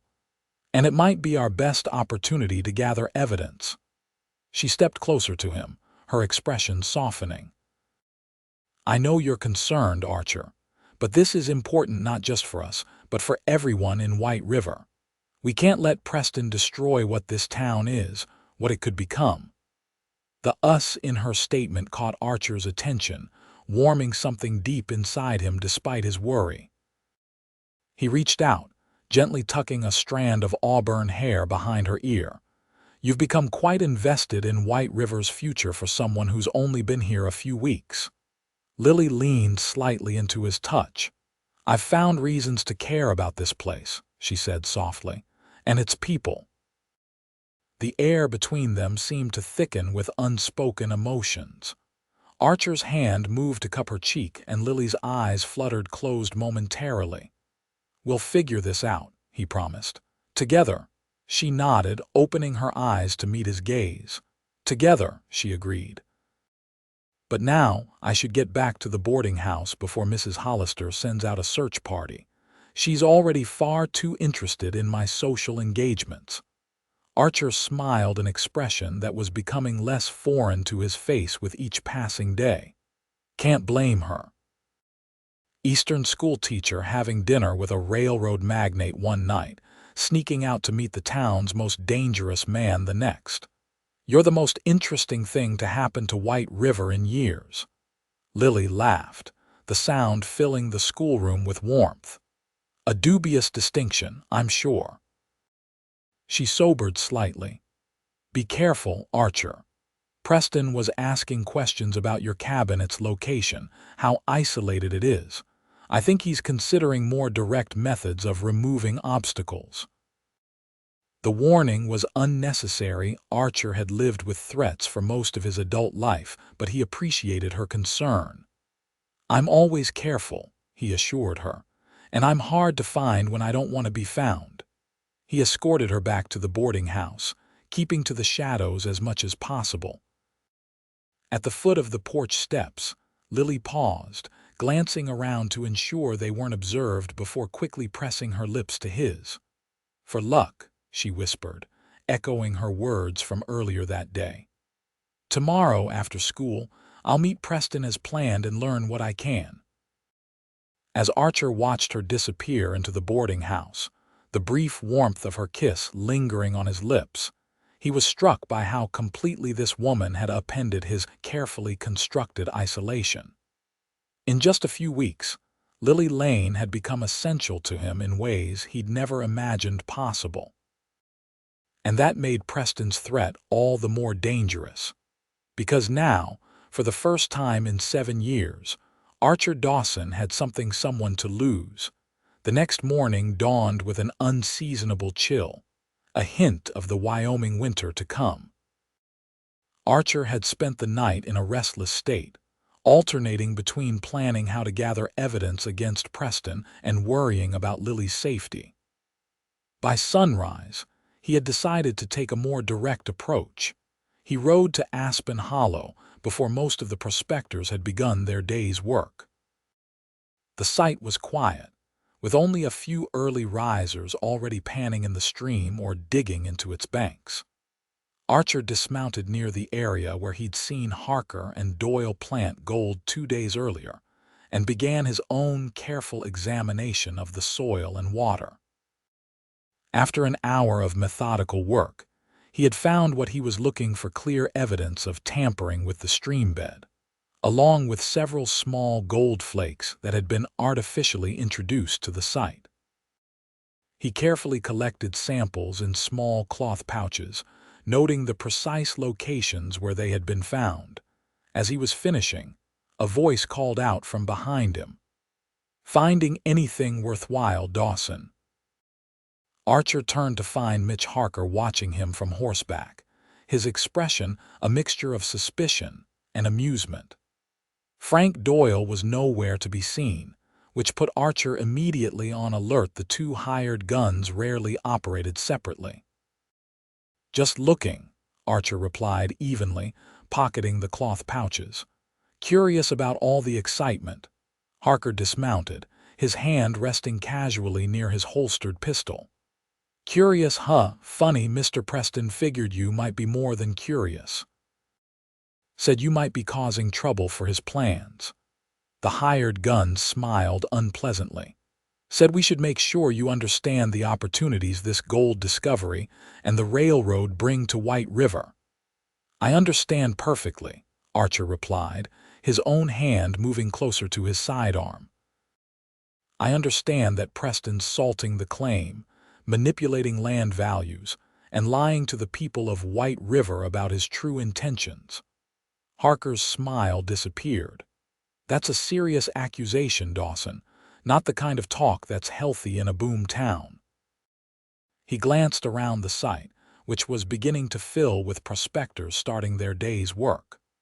"Might be better if we continued this conversation somewhere more private." The implication was clear. Harker wanted to lead Archer away from witnesses.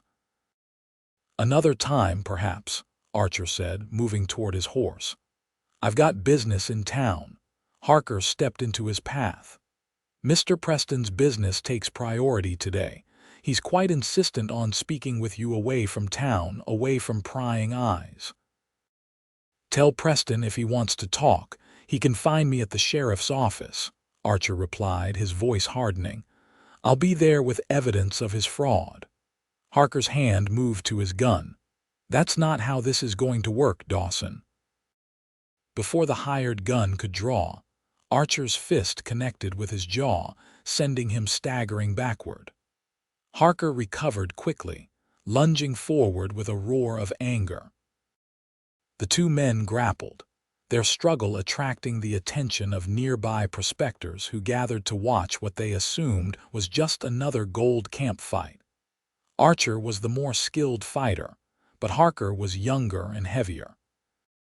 They traded blows, neither gaining a clear advantage until Archer managed to deliver a powerful uppercut that sent Harker crashing to the ground.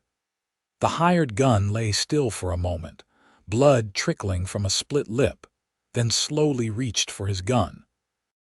"I wouldn't," Archer warned, his own weapon already drawn and aimed. Not unless you're faster than your reputation suggests. Harker froze, hatred burning in his eyes.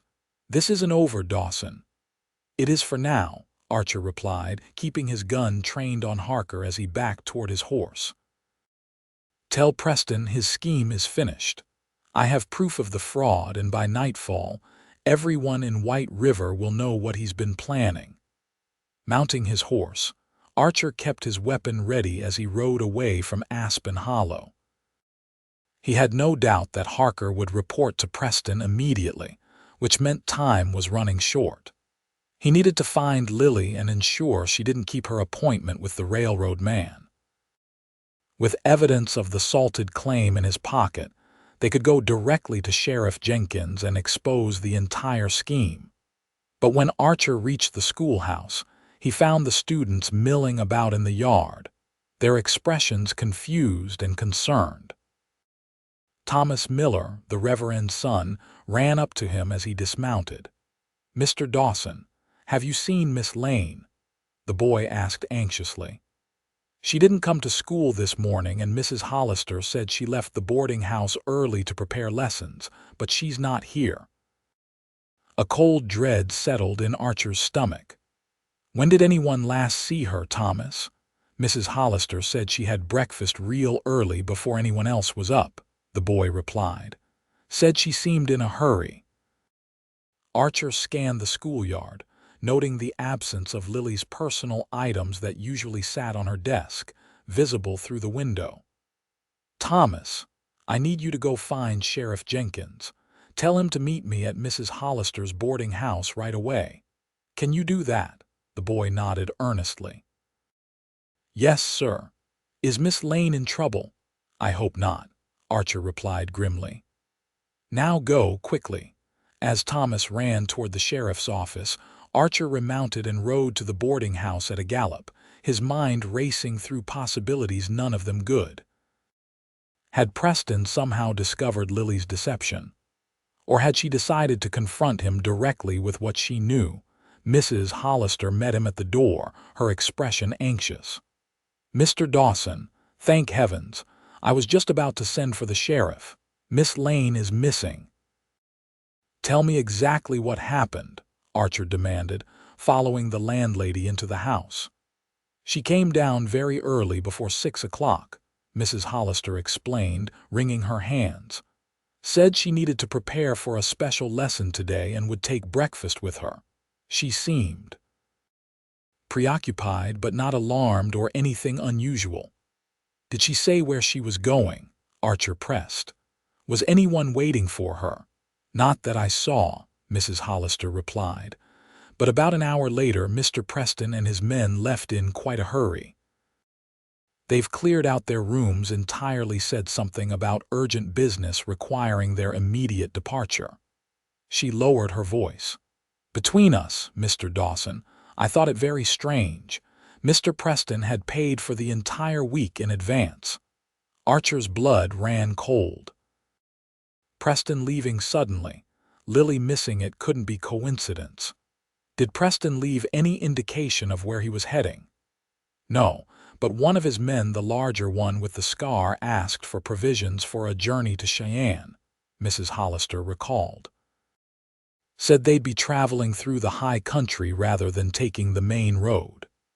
The high country route to Cheyenne was longer but less traveled, perfect for someone wishing to avoid pursuit, and it passed within a mile of Archer's cabin, which Preston had been asking about, according to Lily. The pieces fell into place with terrifying clarity. Preston had somehow discovered Lily's deception and had taken her with him as he fled White River, likely planning to use her as leverage if Archer pursued. The route past his cabin was no coincidence, it was a message, a challenge. Sheriff Jenkins arrived, slightly out of breath. "Dawson, the Miller boy said it's urgent, something about Miss Lane." Quickly, Archer explained the situation, including his confrontation with Harker at Aspen Hollow and the evidence of fraud he'd collected. "Preston's running," he concluded. "And he's taken Lily with him." Jenkins' expression darkened. "Kidnapping's a federal offense. "I'll get a posse together, no time," Archer interrupted. "They've got hours on us already. I know these mountains better than Preston or his men. I can move faster alone." He fixed Jenkins with a determined gaze. "But I need you to do something here in town. Get Mayor Wilson and the town council together. Show them the evidence of the salted claim. Make sure everyone knows what Preston was planning." Jenkins nodded. "Consider it done." "But Dawson," he gripped Archer's arm, "be careful. Preston's desperate now, and desperate men are the most dangerous kind." "So am I," Archer replied, his voice hard with a coldness that hadn't been present in weeks. The stone facade that had earned him his nickname was back in place, but this time it concealed not emptiness but a burning determination. If he's harmed her in any way. He left the threat unfinished, but Jenkins understood. "Go," the sheriff said simply. "Find her. Bring her home." Within 30 minutes, Archer was riding hard for the high country trail, armed with his rifle, pistol, and enough provisions for several days. The cold mask of stone had settled over his features, but inside, his emotions raged like a prairie fire: fear for Lily's safety, fury at Preston's audacity, and a deep, aching worry that he had brought this danger into her life by allowing himself to care for her, to be cared for in return. But beneath it all ran a current of determination stronger than any he'd felt in his years of tracking outlaws. This wasn't just another hunt. This was for Lily, for the woman who had seen past his carefully constructed walls, who had brought light and laughter back into his world, who had reminded him that there was more to life than mere survival. And Archer Dawson would ride through hell itself before he let Preston take that away from him, from them, from the future they had just begun to imagine together. The high country trail wound through rugged terrain, climbing steadily into the foothills of the Wyoming range. Archer pushed his horse as hard as he dared, knowing the animal's endurance would be crucial in the pursuit. Years of tracking outlaws through this wilderness had taught him to read the land like a book: the freshly broken branches, the disturbed stones in a creek crossing, the occasional hoofprint in softer ground, all telling the story of Preston's passing. By mid-afternoon, Archer had confirmed his suspicions. Preston and his party were indeed heading toward Cheyenne, but taking a circuitous route that suggested they were more concerned with avoiding pursuit than with making speed. And there were 4 riders, not 3, one horse carrying a lighter burden than the others. Lily. The tracks also revealed something else. Preston was leading them directly past Archer's cabin, just as he had suspected. It was too deliberate to be coincidence, too precise to be chance. It was a message, a challenge, perhaps even a trap. As the sun began its descent toward the western mountains, Archer reached a high ridge that offered a view of the valley below. In the distance, he could make out his cabin, a small dark shape against the landscape. Through his field glasses, he scanned the surrounding area carefully, looking for any sign of Preston or his men. There at the edge of the tree line, about half a mile from the cabin, Archer spotted movement. Focusing the glasses, he made out 3 horses tied to a fallen log, partially concealed among the pines.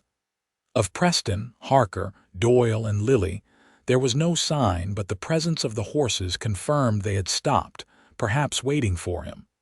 Archer considered his options. The most direct approach would be to ride straight to the cabin, but that would expose him to ambush from multiple directions. Circling around through the forest would provide better cover, but would take precious time. And there was another concern. If Preston had left Lily at the cabin while he and his men set up an ambush, a prolonged approach might give them time to harm her if their trap failed. He decided on a compromise. Securing his horse in a sheltered ravine, Archer proceeded on foot, using the terrain for cover as he made his way toward the cabin from an unexpected direction.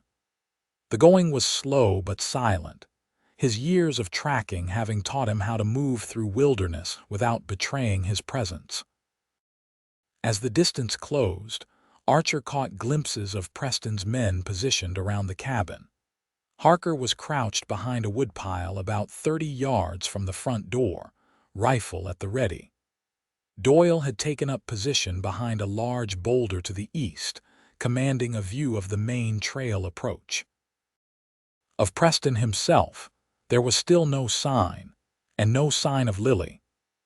The cabin windows were shuttered from the inside, something Archer never did when leaving for short periods.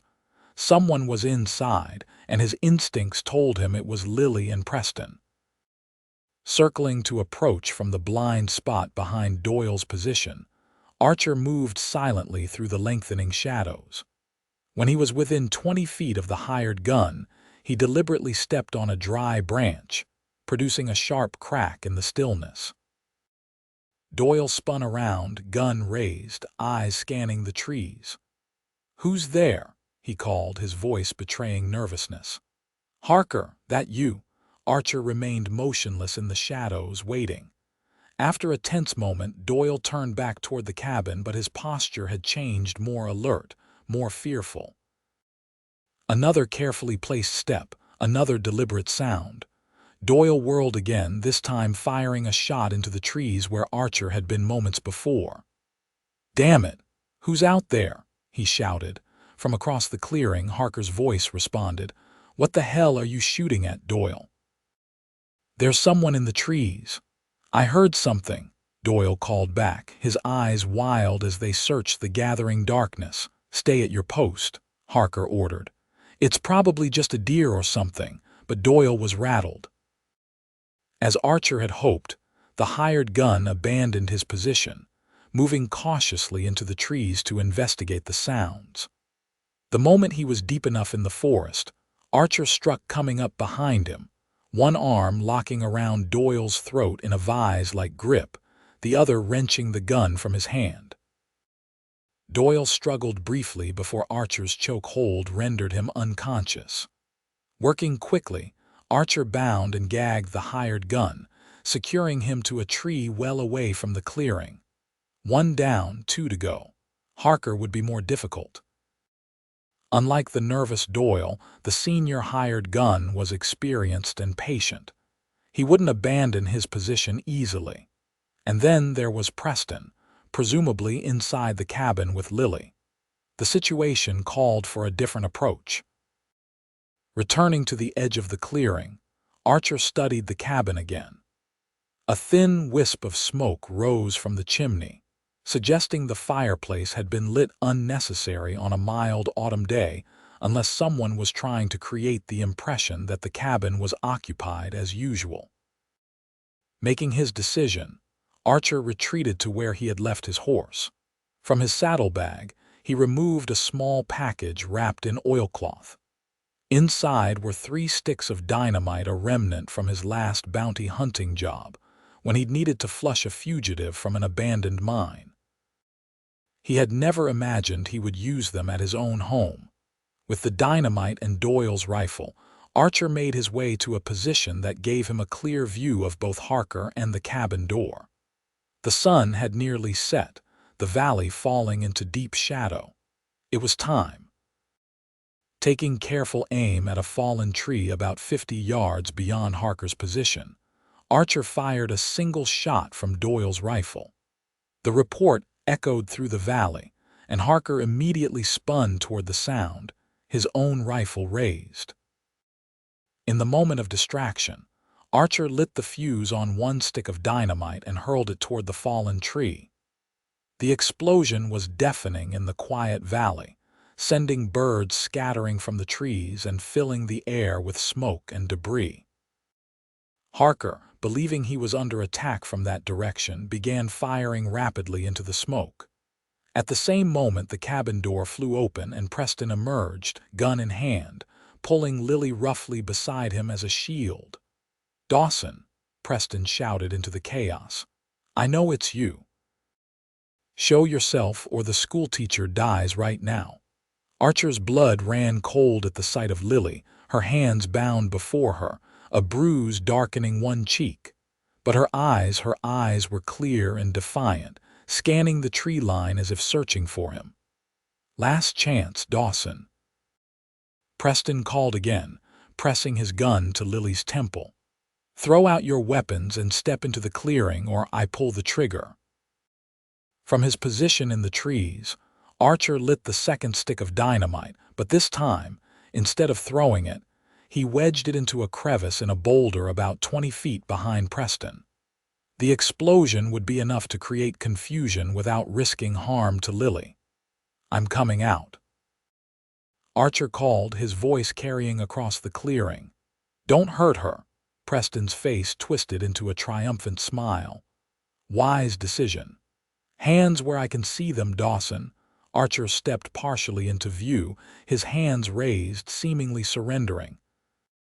Preston's attention fixed on him, the gun still pressed to Lily's head. Behind them, the fuse on the second dynamite stick burned steadily shorter. "You've been a persistent problem, Dawson," Preston said, his voice cold with controlled rage. "Interfering with my plans, turning the schoolteacher against me, threatening to expose my methods to the town." "It's over, Preston," Archer replied, taking a careful step forward.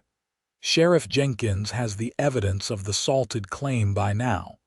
The town council knows about your scheme. There's nowhere for you to run." Preston's smile turned ugly. "There's always somewhere to run for a man with money and connections. And when I reach Cheyenne, I'll simply implement my plan for White River through different channels. The railroad will still come, the town will still be transformed, but you won't be there to see it." His finger tightened on the trigger. "And neither will Miss Lane, I'm afraid. Such a tragic accident in the wilderness." The second dynamite stick exploded with a deafening roar, sending shock waves through the clearing. Preston and Lily were thrown forward by the blast, the gun flying from the railroad man's hand. Harker, confused by the new explosion, began firing wildly in all directions. Archer seized the moment, rushing forward to where Lily had fallen. Preston was already staggering to his feet, reaching for his dropped weapon. Without hesitation, Archer tackled him, driving him back to the ground with bone-jarring force. "Lily, get to cover," Archer shouted as he grappled with Preston, who fought with the desperate strength of a cornered animal. From the corner of his eye, Archer saw Lily scrambling toward the cabin, her bound hands hampering her movement, but her determination undiminished. Harker had noticed her as well and was swinging his rifle in her direction. With a surge of strength born of fear for Lily's safety, Archer delivered a crushing blow to Preston's jaw, momentarily stunning the railroad man. In the brief reprieve, he drew his pistol and fired a precise shot at Harker. The hired gun cried out, dropping his rifle as the bullet found his shoulder. Preston recovered quickly, launching himself at Archer with a roar of fury. The two men rolled across the dirt clearing, each fighting for control of Archer's pistol. Preston was heavier, using his weight to pin Archer down, his hands locked around Archer's wrist, forcing the gun away. "You've ruined everything," Preston snarled, his face contorted with rage. "My plans, my investment, my future." "You did that yourself," Archer replied through gritted teeth, "when you decided to build your fortune on lies and manipulation." With a desperate effort, Archer brought his knee up sharply, driving it into Preston's midsection. The railroad man's grip loosened momentarily, enough for Archer to wrench his gun hand free. But before he could take aim, Preston struck out, his fist connecting with Archer's temple, sending stars exploding across his vision. In the moment of disorientation, Preston scrambled away, diving for his own dropped weapon. Archer fought to clear his head, raising his pistol as Preston's hand closed around the grip of his gun. Two shots rang out simultaneously, echoing across the clearing. Archer felt a searing pain across his left side as Preston's bullet grazed him.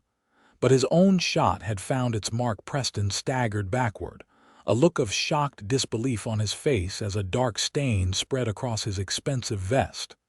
"You can't." Preston gasped, dropping to his knees, his gun slipping from suddenly nerveless fingers. "The railroad, progress, inevitable."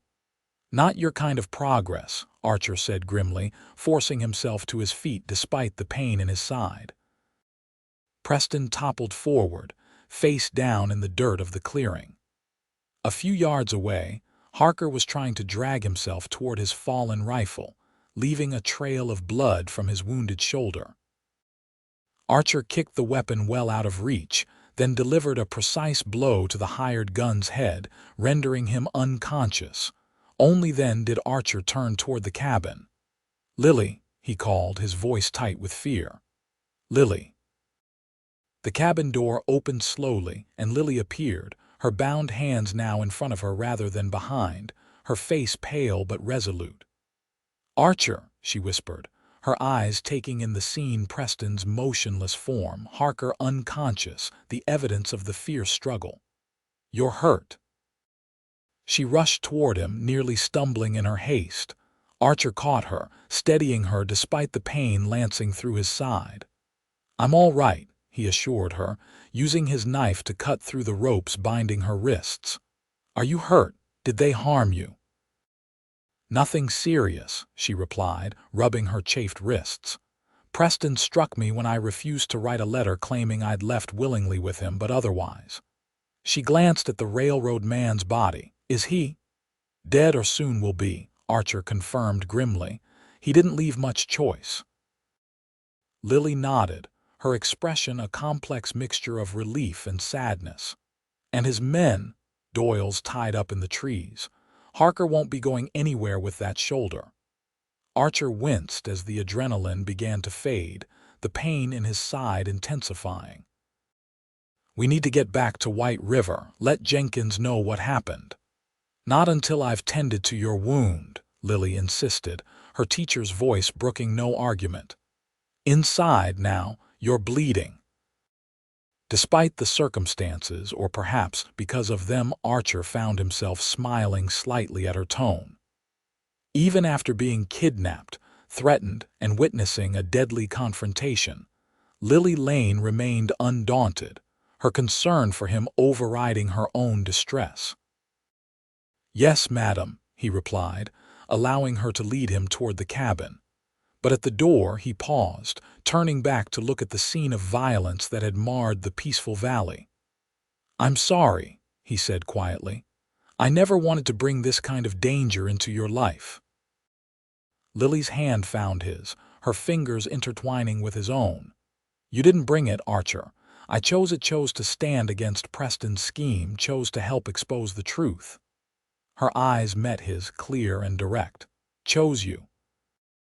The simple declaration, spoken amid the aftermath of violence and danger, struck Archer with the force of revelation. For 7 years, he had existed on the margins of White River, connected to the town but never truly part of it. He had built walls of stone around his heart, convinced that isolation was the price of his chosen path. But Lily had changed everything, not by tearing down those walls, but by showing him that they had always been of his own making. And that beyond them lay the possibility of a different kind of life, one measured not by survival alone, but by connection, purpose, and yes, love. "I chose you too," he said softly, the words feeling strange yet right on his tongue. "From the moment you laughed at that escaped bird, I think I've been choosing you every day since." Despite the bruise on her cheek, despite the ordeal she had endured, Lily smiled, that same unrestrained, luminous smile that had first captured his attention. "Then let's make sure you survive this wound, Archer Dawson, because I have every intention of being chosen by you for many, many days to come. And there, in the doorway of his solitary cabin, with danger and death at their backs and an uncertain future before them, Archer bent his head and kissed her a kiss of promise, of gratitude, of hope. A kiss that spoke of endings and beginnings, of walls coming down and bridges being built. A kiss that said, more eloquently than words ever could, that stone had finally, irrevocably thawed. The return to White River the following day caused a sensation that would be remembered and retold for generations. Archer rode at the front, his side bandaged where Preston's bullet had grazed him.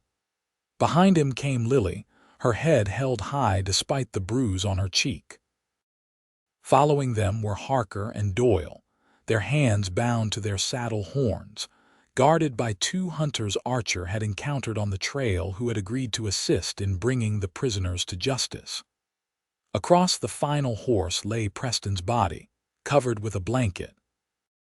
Sheriff Jenkins met them at the edge of town, his expression grim but satisfied when Archer briefly recounted what had happened. "You did what you had to do, Dawson," he said, taking charge of the prisoners.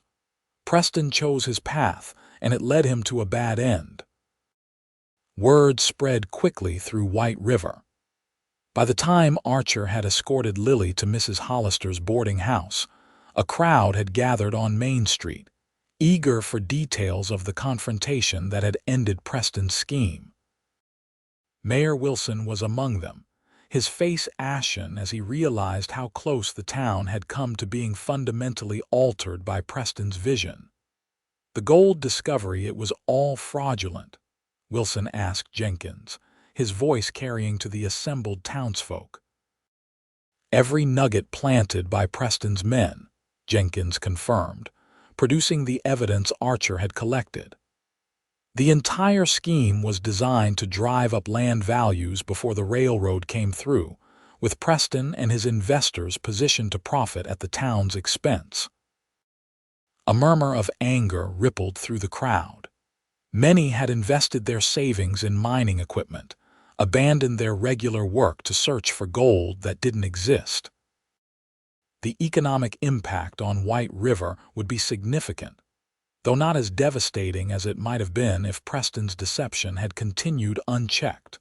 Over the following days, the full story emerged. Preston had indeed been planning to reroute the railroad through the center of town, destroying the school and other public buildings to make way for a grand station.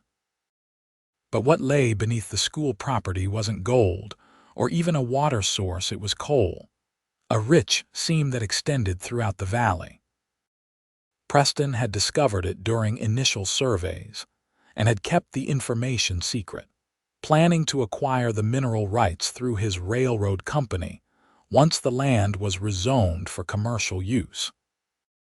The revelation of Preston's scheme and his violent end brought changes to White River, though not the ones the railroad man had envisioned.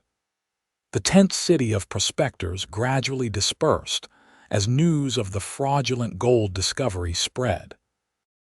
Some drifters moved on to the next opportunity, but others, having seen the beauty and potential of the Wyoming Territory, decided to stay, integrating into the community and contributing to its gradual, organic growth.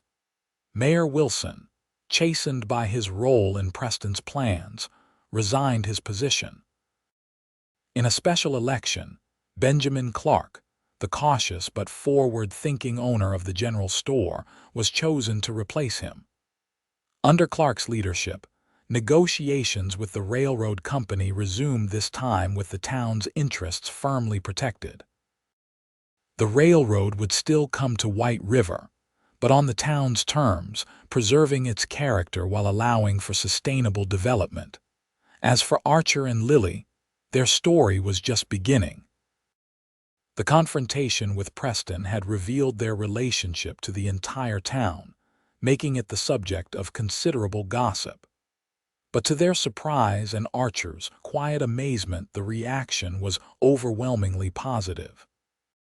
Stone Dawson, The man who hadn't smiled in 7 years was smiling now, and the transformation was something the townsfolk of White River regarded with a mixture of astonishment and approval. "Did you see him yesterday, Mrs.?" Hollister was overheard saying to Reverend Miller's wife outside the general store. Actually laughed out loud when little Thomas showed him that drawing. Laughed.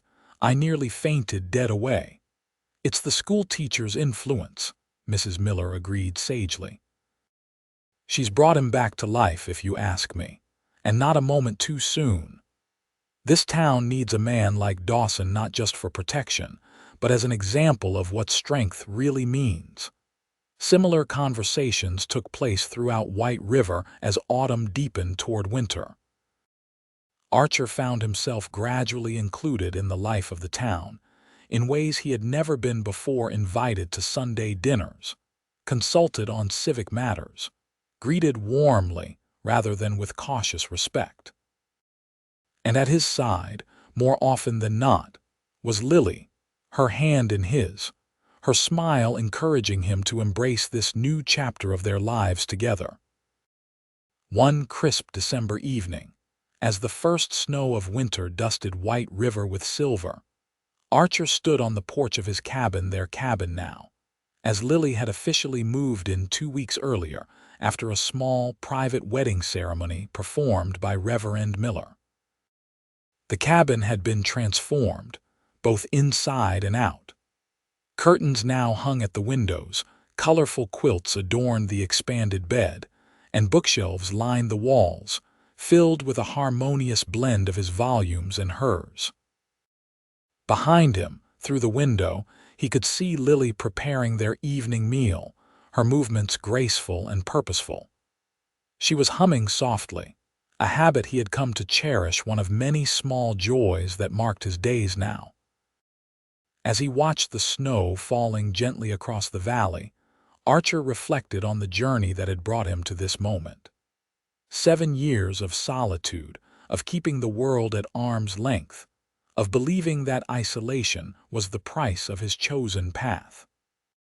And then Lily, with her unrestrained laughter and unflinching courage, showing him that there could be more, that he could be more than the name he had earned, Stone. The man whose face betrayed no emotion, whose heart had been locked away behind walls of his own making. The man who never smiled. Until she did, and in her smile he had found the key to his own. The cabin door opened, and Lily stepped out to join him, wrapping a shawl around her shoulders against the chill. "Beautiful, isn't it?" she said, leaning against him as they both gazed out at the snow-covered landscape. "Our first winter together." Archer slipped his arm around her waist, drawing her closer. "First of many," he replied, the certainty in his voice a testament to how completely his vision of the future had changed. "I received a letter from Boston today," Lily said, her expression thoughtful. "My former headmistress. She asked if I regretted my decision to come west, given the primitive conditions and limited society." She smiled up at him. "I wrote back immediately to tell her that I have found exactly what I was seeking: a place where I can make a difference, a community that values substance over appearance, and a love that challenges and completes me in ways I never imagined possible." Archer felt a warmth spread through his chest that had nothing to do with the fire crackling in the hearth behind them. "And do you regret it? Any of it? Even the danger?" Lily turned to face him fully, her green eyes reflecting the silvery light of the snow-covered valley. "Not for a moment," she said firmly. "Even in the darkest hours with Preston, I never regretted choosing this path, choosing you." She reached up to trace the line of his jaw, her touch feather light. "The only thing I regret is that it took me 24 years to find my way to White River. To find my way to you."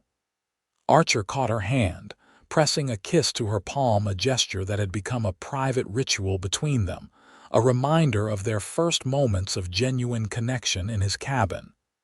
"Maybe we both needed those years," he suggested. to become the people who could recognize each other when the time was right. Lily's smile deepened. Such wisdom from the man once known as Stone. White River would be shocked to hear such poetry from your lips. They're already shocked enough by the smiling, Archer replied with a soft laugh. Let's not overwhelm them entirely. She laughed with him, the sound mingling with the quiet hush of falling snow, creating a melody that seemed to Archer like the very essence of home. Then she stretched up on tiptoe to kiss him, her lips warm despite the winter chill, her body fitting perfectly against his as though created for this very purpose. When they parted, Archer kept her close, unwilling to break the spell of the moment. "I love you, Lily Lane Dawson," he said, the words still new enough to send a thrill through him, still profound enough to humble him with their truth. "More than I ever thought possible." "And I love you, Archer Dawson," she replied, her eyes bright with emotions that mirrored his own. The man behind the stone. The man who smiles now, who laughs, who dreams of a future we'll build together. As they stood on the porch of their cabin, snow falling gently around them, Archer reflected that the people of White River had witnessed something remarkable over the past few months, not just the thwarting of a scheme that might have changed their town forever, but the transformation of a man they had thought beyond reaching. They had seen what love could do to stone, and in that vision, perhaps they had glimpsed something of their own potential for change, for growth, for renewal. For in the end, the story of Archer and Lily was not just their own, but a testament to the power of genuine connection to reshape lives, to heal old wounds, to create something new and beautiful from the raw materials of the past. As winter settled over White River, Wyoming Territory, in that December of 1878, the town itself seemed to exhale a collective breath of relief and anticipation. The railroad would come in time, but on terms that preserved rather than destroyed. The gold rush had faded, but the community it had tested had emerged stronger, more united in their vision for the future. And at the heart of it all stood a former bounty hunter who had found his greatest treasure not in the pursuit of dangerous men, but in the arms of a courageous schoolteacher who had seen beyond his carefully constructed facade to the man waiting to be discovered within. Stone no more, but Archer fully, completely, joyfully Archer at last.